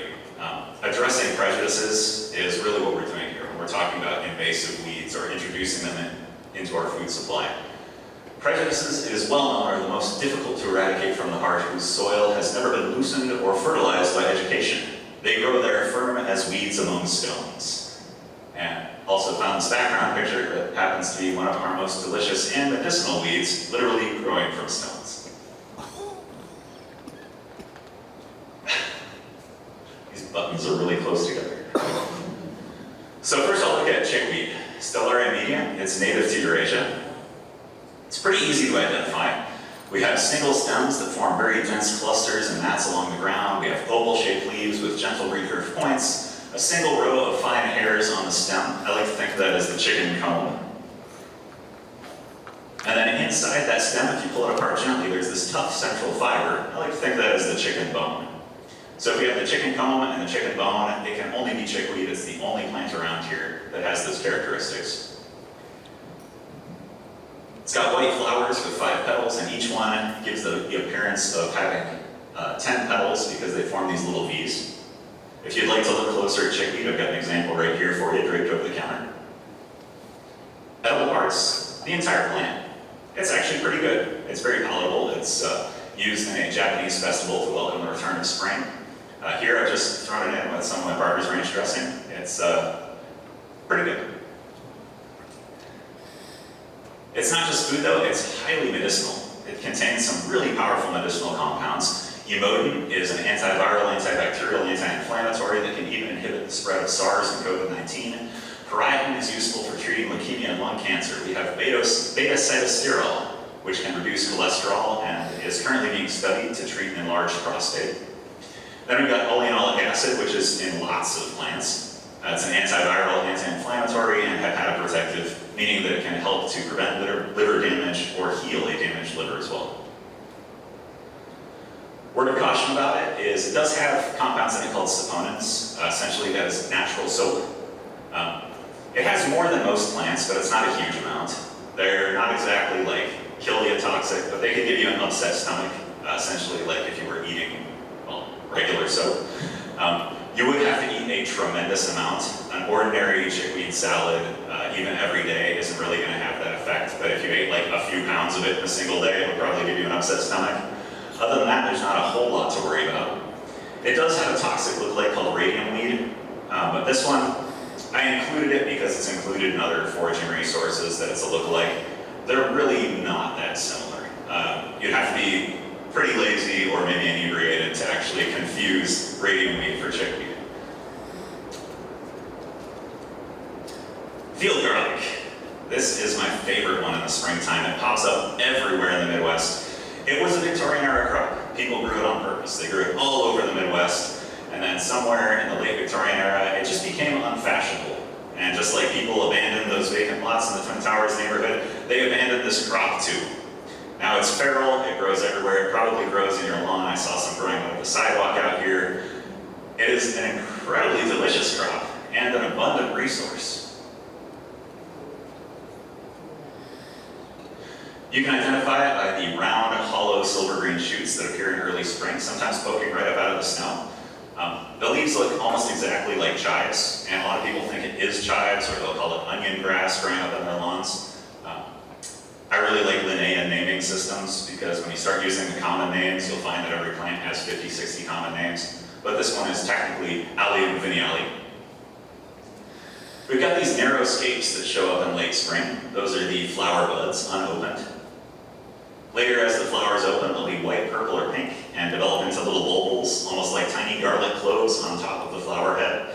The weight of those will cause it to fall over, and then each of those little bulbils will become their own plant. Below the ground, we have white bulbs. often in dense clusters, and the whole plant is always going to have a very strong garlic scent. Edible parts, the entire plant. And I think this one is choice. It is absolutely worth foraging. I have never had to pay money for it because it grows absolutely everywhere. But if I couldn't find some, I would gladly pay for it. Those are the pickled bulbs that you're eating there. It's also the garlicky taste in the garlic mustard pesto. The whole plant can also be dried and thrown in the food processor, and I guarantee you it will be the best onion powder you've ever had because it's going to be fresh, it's going to be local, and it hasn't been sitting on the Kroger shelf for 18 months slowly getting stale. Word of caution about it is just like all of its relatives, all the onions and garlics and chives in the allium family, it has larger concentrations of sulfites, so if you're sensitive to that, you might want to avoid it. But if you're sensitive to that, you probably already know to avoid onions and garlic. All alliums are toxic to dogs and cats, so try to keep garlic, onions, including field garlic, away from your pets.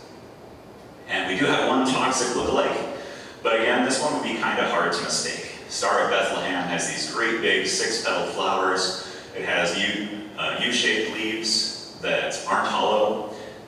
It's never actually going to smell like garlic or onion. Star of Bethlehem really doesn't smell like anything at all. And if you're looking down at the base where the bulbs are, you'll find that the leaves don't wrap around each other. This is one that farmers love to hate. Galansoga parviflora, sometimes called gallon soldier. This is an herb that is native to Central and South America. Down there they call it huascas, and it is incredibly delicious. This is an herb that farmers here will call quickweed or waterweed because it will spread through your fields in one growing season. This plant only has a 40-day life cycle from seed to producing seeds. It's the only crop I know that grows faster than radishes. So you can actually have 7 generations of this plant in one growing season. It can very rapidly take over exposed spaces. You can tell it from its very slightly hairy stems and leaves. It's got these serrated pointed leaves growing in an alternating pattern. It looks a lot like a miniature sunflower with kind of miniature daisies. And it is an Asteraceae. It's related to both sunflowers and daisies. Small flowers with yellow centers, 5 petals, each with 3 teeth. It rarely gets more than about a foot high, but it definitely has a tendency to just sprawl along the ground. Edible parts is everything above the ground. Makes it sound like the root is poisonous. The root is not poisonous, it's just too woody to be able to eat. But you can use it fresh, or you can dry it any way that you would use parsley or Italian flatleaf parsley. As I said, it's known in Central America as huascas. I always keep a jar of dried galansoga in my cupboard there. It's used in the national dish of Colombia, a potato garlic stew called ajiaco bogotano, and it really lends something special to it. This one is definitely worth harvesting anywhere that you would find it. It tastes a lot like flatleaf parsley, maybe with sort of like a spicy hit of cumin to it. And as far as medicinal goes, this one is another sort of off the charts. We've got about 40 bioactive compounds with medicinal potential for inflammation and colds and all kinds of other stuff. It's an antioxidant, has anti-aging properties. The extract can be used to manage infected wounds and skin diseases, and the essential oil is both toxic and deterrent to mosquitoes. So if you're out weeding in the farm fields like I was before I came out here, you can grab up some galansoga leaves, crush them, rub them on your skin, and it'll keep the bugs away for a while. I had to put this in here as kind of a joke. Word of caution, clinical trials involving rats showed no deaths or toxicological effects at any dosage. If you've ever done any research with rats, you will put them through insane doses, like the equivalent of a human eating like a minivan worth of the herb. And even in those clinical trials, we didn't see anything that happened to these rats that showed any kind of effect from eating this plant. So it's very likely that it is safe and medicinal exactly the way that it has been used for centuries. Galansoga has one lookalike that can be found in the Midwest, a native plant called Canadian clearweed. Canadian clearweed is also edible, it just doesn't taste as good as galansoga. Garlic mustard. If you tried the pesto, you tried garlic mustard. This is another one just like field garlic that was brought here as a crop, and then it fell out of favor and it was abandoned. Now we grow mustard greens or collards instead. But garlic mustard had a great history here for a while.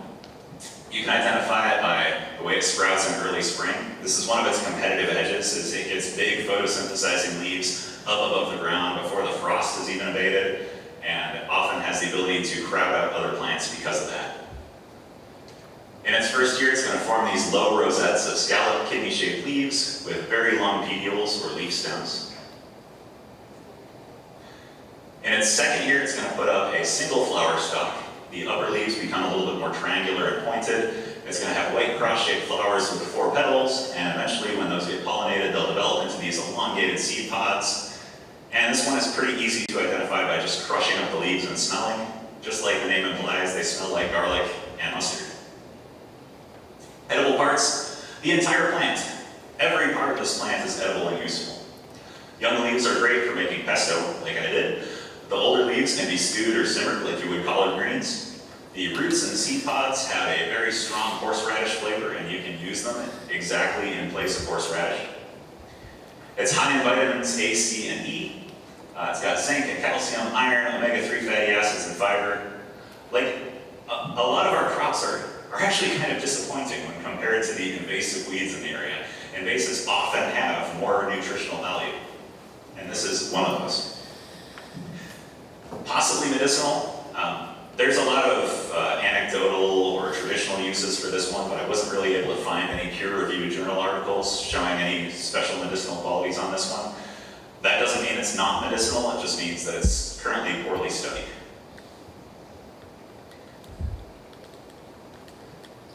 This one, like all of its relatives, anything in the mustard family, the brassica family, cabbages, collards, kale, kohlrabi, radishes, and turnips, any of those guys, they all are just a little bit higher in cyanide than other plants. Not really a dangerous thing unless you're eating literal buckets of it every single day. And most of that cyanide is going to come out as gas while you're chopping it up, or get dissolved in the water while you're steaming or boiling them. It does have 3 lookalikes in the area. All of them are edible. This is wild spinach, and then we've got wild violets and creeping Charlie. Wild ginger. Did I say wild spinach? I did. Wild ginger doesn't have scallops on the leaves and tends to spread by rhizome along the ground. The violets tend to have points to their leaves and purple flowers, and then creeping Charlie, the leaves are much, much smaller and the flowers are kind of bluish purple. But all of those are edible as well. Japanese knotweed, everybody's favorite. Probably the most hated weed in North America. This one can be identified by big thickets with these sort of reed-like stems. They look a lot like bamboo with kind of red and green streaks on them. The leaves are big and broad, pointed, oval-shaped, smooth. They'll usually have red veins on them while they're young, but those veins will sort of fade to green as the leaves mature. Red petioles, leaf stems, attach right at the nodes and usually have a second smaller stem growing out between the petiole and the main stem. And then when they go to flower, they have these tiny white flowers that grow in narrow, upright racemes. I think they're actually quite pretty. It makes it kind of look like the whole plant is fizzing. This is a member of the buckwheat family. Just like rhubarb, it's related to rhubarb. It tastes like rhubarb. And for the same reason as rhubarb, has oxalic acid in it. The leaves and shoots are palatable. I probably wouldn't buy them at the store, but if I was clearing out some Japanese knotweed, I would probably take some home. I like to blanch the leaves and then roll them around rice or sweet fillings and make little dolmas out of them, and they lend that kind of rhubarby flavor. Oh yeah, there's some dolmas that I made before I roll them up. This one's probably medicinal. There isn't a whole lot of research out there, but it is traditionally used in Chinese medicine, and just like red wine and red grapes, it's high in resveratrol, which is known to be an antioxidant, also inhibits osteoporosis, has anti-inflammatory, anti-cancer, and neuroprotective effects, meaning that it can help heal damaged nerves or prevent nerve damage from occurring. Because this is probably the most hated weed in North America, it might be hard to find stands of it that haven't been sprayed by the city or the county. If you see it looking sickly, if you see spotted spots on the leaves, if there looks like there's anything wrong with the plant at all, if it doesn't look perfectly verdant and healthy, Just don't forage there, it's probably been sprayed. I'm including poison hemlock here as a toxic lookalike. You can see they really don't look that much alike, but poison hemlock in its second year also gets a central flower stalk that has kind of those nodes to it, looking a little like bamboo with the red and green streaks. Because poison hemlock is such a deadly threat if we eat it, I'm just including this one just to cover all my bases. But they really don't look similar in any other way. The leaves are completely different, the flowers are completely different, even the places that they're gonna grow are completely different. Lamb's quarters, Chenopodium album, one of the weeds that farmers here in the Midwest refer to as pigweed, implying that it is only suitable for livestock. Unfortunately, a little bit of cultural racism on our parts in that one. Amaranth, a native plant, is the other one that we like to call pigweed. Lamb's quarters, Chenopodium album, native to Europe, and it has a sister plant in the same genus that you're probably familiar with. Its closest relative is Chenopodium quinoa, from which we get the grain quinoa. This one is grown as a crop in Pakistan. You can identify it by the diamond-shaped toothed leaves. They grow in an alternating pattern on that straight stem. Younger leaves are kind of spear-shaped. And then one of the most obvious distinguishing characteristics is the color. Leaves are dark above and light below, and they've got this sort of powdery waterproof coating on them. The flowers come up in these sort of whitish-green clusters. They're fuzzy and oblong and pretty much look exactly the same after the plant goes to seed. They really don't change their look very much. If they're sitting in a sunny spot during a drought, they'll take on this sort of like red tinged appearance. That is essentially the plant equivalent of sunburn. Edible parts, the leaves are great, fresh or cooked, used as spinach. They're amazing in a salad, and they have about 28 times more iron than spinach. This is another case of the invasive weed being more nutritious than the crop that we would use the same way. The shoots can be essentially cooked just like you would asparagus. Young tender shoots are best. Once they get sort of tall, they're a little bit more woody and harder to chew on. But the young shoots are actually quite nice and tender. The seeds can be used interchangeably with quinoa. The same way that you would cook up quinoa, you can cook up lamb's quarter seeds, although they're a little bit smaller. It's high in calcium, potassium, iron, manganese, zinc, vitamins A, B1, B2, B3, B6, and potassium. And when it comes to medicinal, this one is really off the charts. I have a limited time to talk, so I'm not going to get into every single medicinal account of it, but I guarantee you I have well-documented, published research journal articles behind every one of these things. Antibacterial, anti-helminthic, antipruritic, antiphlogistic, anti-rheumatic, anti-cancer, and antifungal. This one kind of does everything. There's some amazing studies that came out on this plant during COVID-19 where plants all over the world that had ethnobotanical uses as medicine were being studied because we had a brand new pandemic, we had no vaccine, we had no treatment, nobody knew what to do. And all of these cool studies that scientists wanted to do around the world for decades, studying indigenous people's medicine, were suddenly funded because we needed to find a drug. So from about 2020 to 2023, there's just a dearth of new information on medicinal plants. I encourage you all to look into it if that's something that interests you.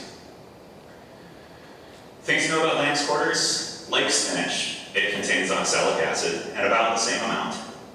That can inhibit calcium absorption if you're eating too much of it, and it can be problematic for those who are prone to kidney stones, but oxalic acid is very easily destroyed by cooking, even at low temperatures.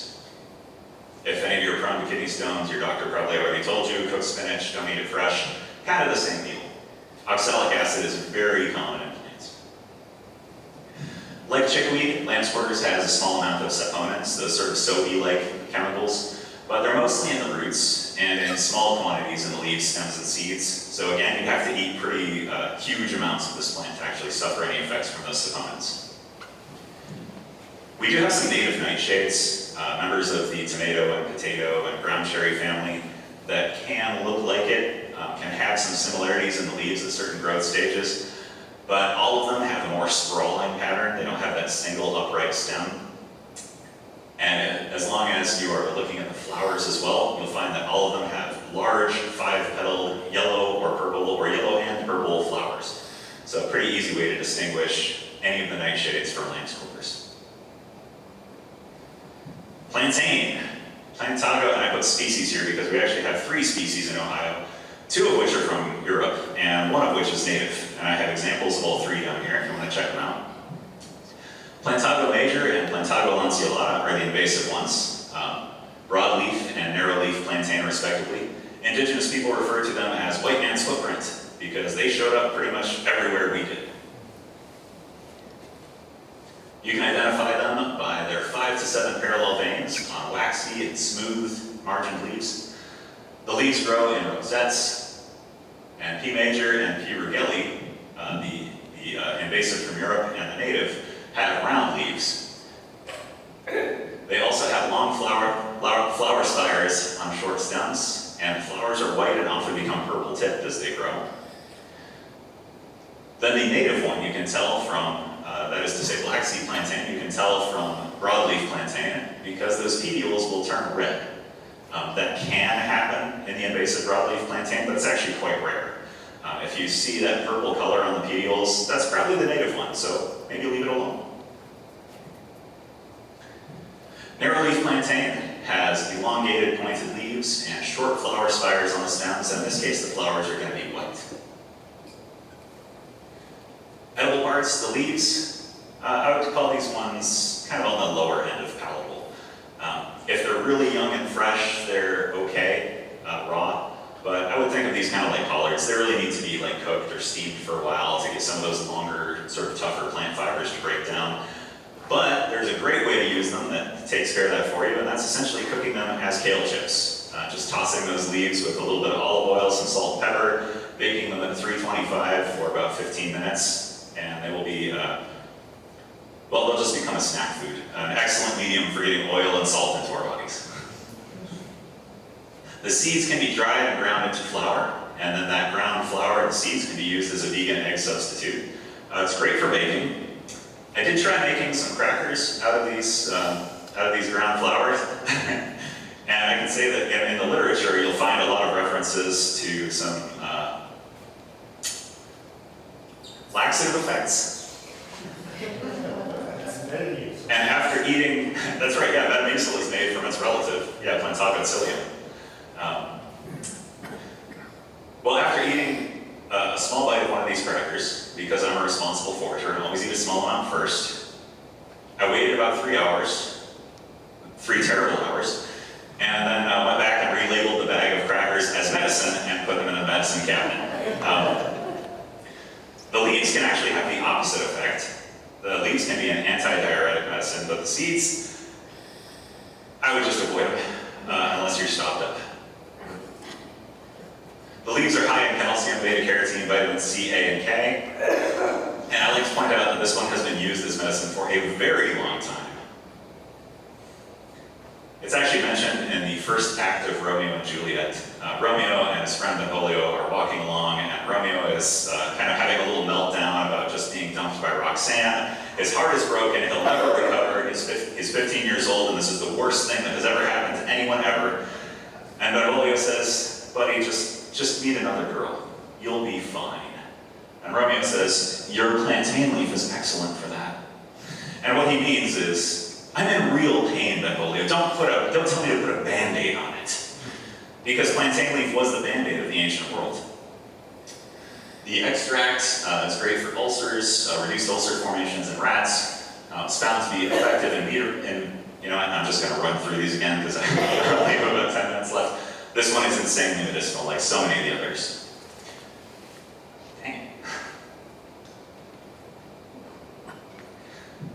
The way to use this one, and we use it all the time working out on the farm if you scrape yourself in the field or something like that, take one leaf of plantain, put it in your mouth and chew it up, and then take that chewed up leaf and put it on your wound. It's called a spit poultice. Take another leaf and wrap it right around. During COVID, there was a study done on spit poultices, but particularly with Plantago major and Plantago lanceolata, the two invasives. And they found that wounds that were treated with a spit poultice of plantain actually healed faster than the control group, which was using Neosporin and a Band-Aid. There is some evidence that suggests that women who are pregnant or breastfeeding should avoid plantain as it can have both uterine and laxative effects. All of those were sort of in higher doses though, so like a lot of things that you're told not to eat if you're pregnant or breastfeeding, the poison could be in the dose. This one does interfere with lithium and carbamazepine, so people who are taking those should probably not have plantain. It does have a lookalike, the hostas that many of you have in your gardens. Of course, you might not have already known this, but hostas are edible too. So if you happen to misidentify hosta as plantain, you're not putting yourself in any danger. Just enjoy it. Hostas are also one of those 7 herbs that are eaten in the Japanese festival of the renewal of spring. Purslane. This is one of my favorite ones because it's just a really cool plant from a botanical perspective. It can do things that no other plant can do. It can do 2 different pathways of photosynthesis, C4 and CAN. And if you're not a botanist, that probably doesn't mean anything, but essentially it's like if you develop the ability to breathe air and also breathe water. And then you could do both at the same time. We can identify purslane by the plump, succulent leaves. It is a true succulent, just like stone crop or agaves. The leaves grow in both opposite and alternating patterns around the stem, but they can be ID'd by the sort of star pattern they form with 2 big leaves and 2 small leaves. We've got pinkish brown stems that run along the ground, small yellow flowers with 5 petals, each one divides into 2 lobes. And despite people thinking that this is an invasive, it's actually a great neighbor for a lot of plants. It doesn't grow tall enough to shade them out, and it can actually sap excess salt out of the soil. So you might not like the look of it, maybe you don't want it in your garden, but it is actually doing some work for you. It's doing you a favor.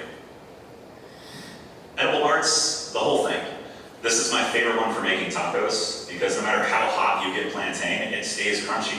So you can pile all the carne asada or carnitas you want into that taco, and your lettucey bit, your plantain, or purslane, sorry, your purslane will not wilt. In Europe, you can buy purslane for about $10 a pound. It's still sold as a culinary ingredient and a herb there. It's high in vitamin C, vitamin E, iron, magnesium, manganese, potassium, and omega-3 fatty acids. The ancient Greek doctor Hippocrates called this one a panacea. He said it could cure absolutely anything. I don't know about that. It definitely has a lot of medicinal effects. Pliny the Elder thought that wearing an amulet of purslane could keep away all evils. I don't know about that either, but it does have enough vitamin C to prevent or treat scurvy, and more omega-3 fatty acids than most seafoods. It's also neuroprotective, anti-diabetic, antioxidant, anti-cancer, antimicrobial, antifungal, antiviral, can suppress inflammation with atherosclerosis. It's gastroprotective, hepatoprotective, wound healing. This is another one of those invasives that just doesn't deserve to be called a weed. This is a resource for all of us. Like some of the other plants, it's got oxalic acid. It does have 2 toxic lookalikes we can find here growing in the Midwest, 2 different kinds of spurges. But spurge we can tell apart pretty easily because they have fuzzy leaves and fuzzy stems, and then the leaves are quite thin. They're not like succulent, puffy leaves like we'll find on purslane, but at a distance, they can look very similar. Now getting into the invasive native plants. Some plants become weeds simply by virtue of their success, rather than any other factor. You merely want less of them. Redroot amaranth. One of the plants that we like to call pigweed is native to Ohio. This is a native plant, not an invasive weed. It is native all through southern and eastern North America, and was actually the staple crop of the Mexica people that we often call the Aztec people. When Hernan Cortez got to Central America and decided that the Mexica people were scary and he was going to try to conquer them, one of the first things he did when he took power was set fire to their amaranth fields and make it a crime to grow amaranth from there on out. Essentially, he took the food away from an entire culture. We always think of the Aztec or Mexica people as associated with corn. That happened after Cortez. They grew corn as like a luxury crop that like the nobles and the merchant class would eat a lot of, but peasants were living off this stuff. The reason that he switched their economy from amaranth to corn is that amaranth doesn't really travel well, and corn can be dried, put in kegs, and sold back to Spain. He took an entire agrarian culture and turn it into a monocrop factory. This one really doesn't deserve the hate that we get it. We can ID it by these tall, straight stems that can be streaked with red, grow up to 10 feet tall, but most are usually waist high. We have dark green leaves in an alternating pattern. You can see the shape of them there. The leaf margins are smooth, but maybe slightly irregular and ruffled. Young leaves are sometimes purple on the underside. The flowers look a lot just like those of lamb's quarters. They're both in the amaranth Amandaceae family along with spinach, so they will have sort of similar qualities. Just like lamb's quarters, plants might become tinged with red during droughts or in really dry conditions. The dead giveaway for this one though is that bright red taproot, the red root that gives red root amaranth its name. Edible parts, leaves, shoots, pretty good. Seeds, I call the seeds choice. I think they're truly excellent. They're a little bit hard to get. The leaves and shoots can be blanched, boiled, or steamed before eating to make them a little bit more palatable.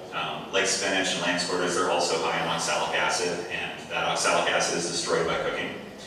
In Jamaica, this plant is known as callaloo, the steamed greens, and in Vietnam, it's rau dan loc, both cultural foods there.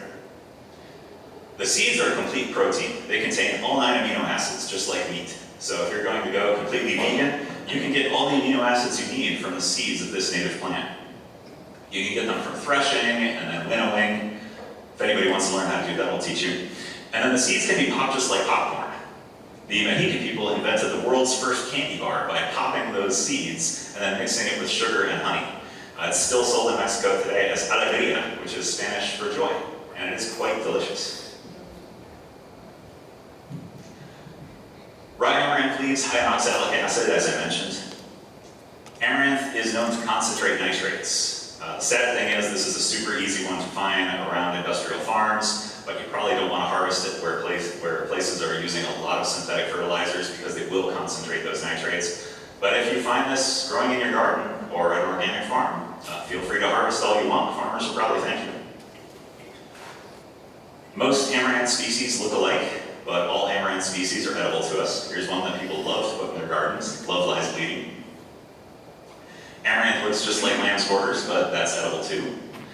And like lamb's quarters, at some life stages, it can resemble some of those toxic nightshades.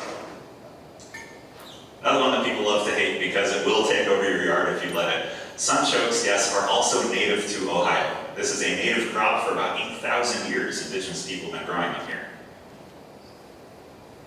Identifying sunchokes. Dense clusters, 4 feet to 10 feet in height. Some individuals can grow as high as 16 feet. Stems are sturdy, stiff, and hairy, look just like other sunflowers. Leaves are broad and hairy oval shaped, look just like other sunflowers.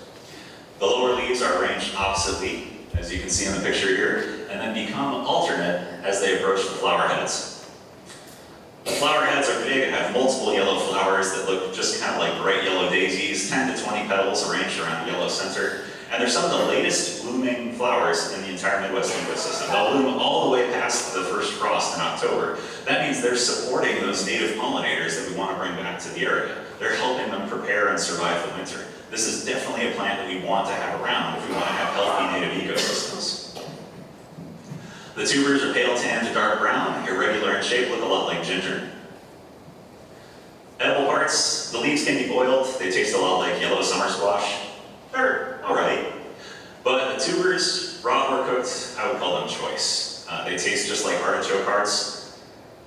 They're incredibly productive. We can get 6 pounds of tubers from a single stem. Plant per plant, they're actually more productive than potatoes.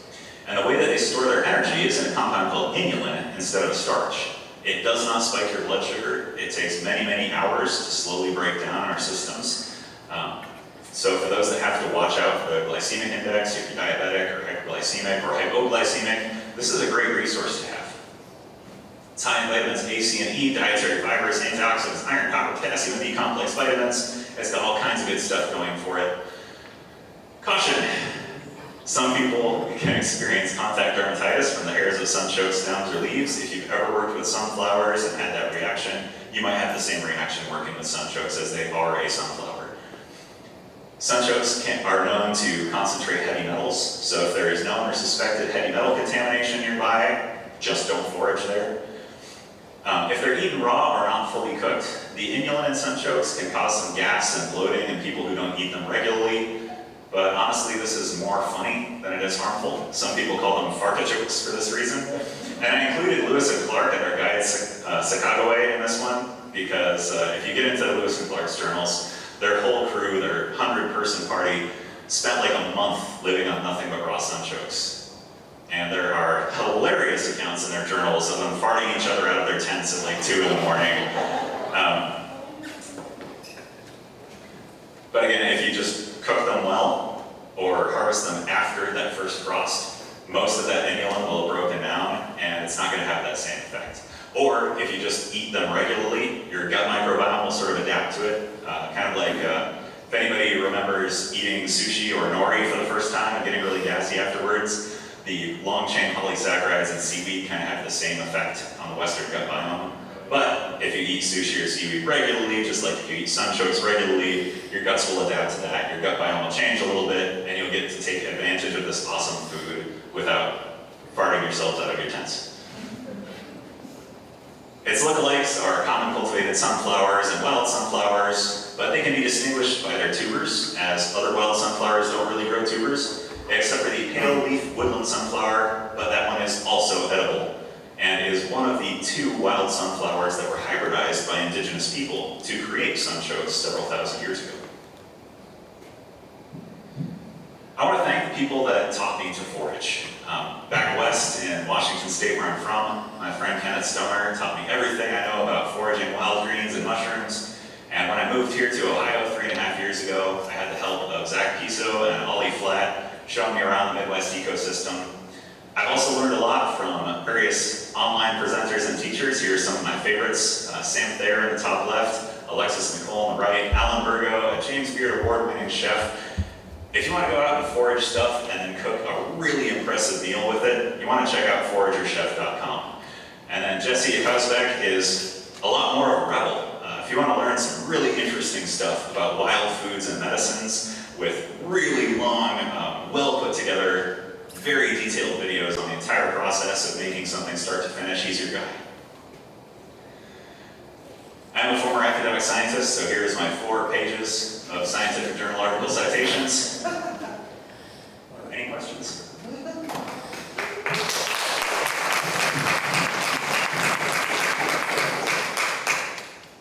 Yeah. Is your presentation available as a handout or online or anything?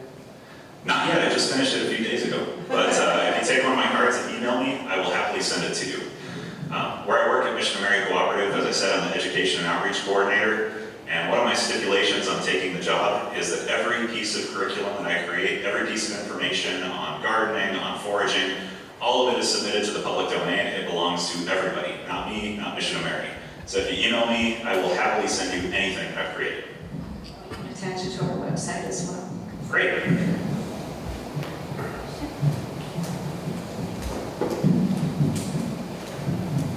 I have a couple questions about the garlic mustard. You said for pesto you want younger leaves. Does that mean the first year, or can you eat the smaller of the second year? You can definitely eat the smaller of the second year. And even the larger of the second year, you're just going to have to blend them a little bit longer. Your pesto might be a little bit chunkier. They don't get unpalatably tough. They just get less convenient for making a pesto. So even the second year leaves, the ones that are closer to the top, the new growth stuff, is still great for that purpose. I have another question about it. You said it has a cyanide compounds? Yeah, pretty much all of the brassicas, and this is one of them, have some amount of cyanide, just more than other vegetables. If you're worried about cyanide from your veggies, you'll have about the same amount in other mustard greens or in collard greens, stuff like that. And most of that is going to come out as gas while you're chopping it, or will be dissolved out in water while you're boiling it and steaming it. That's the other question I have. I quite often use the hot liquor. I should not for brassicas. Say again? I should not drink the pot liquor if I'm using the garlic mustard? I'd say you should not drink large amounts of it. Don't use it as your only hydration source. All right. Thank you. We do close in about 10 minutes, so if you want to go out and make any final purchases, you can do that, or if you want to stay and ask some questions, you are welcome. Where are your gardens that you talked about? So our gardens are in the Twin Towers neighborhood of East State. Twin Towers is pretty much between Wayne, Wyoming, Steve Whalen Boulevard, and Xenia. So it's a small neighborhood. It's a little bit less than a square mile. There's about 1,400 families there. Is that like east of where Kiwi comes off 35? Kiwi cuts like right along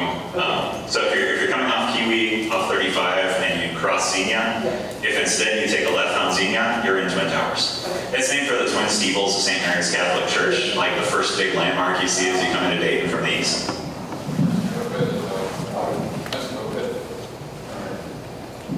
Any other questions? Then you have vegetables. That's right, yeah. We grow anywhere from 60 to 120 different varieties of produce throughout the year. And over the course of the year, we'll grow about 65,000 pounds of produce. Do you grow fruit berries or do you sell vegetable starts in spring? We do sell veggie starts in the spring. Usually the first weekend of May, we'll have our plant sale each year.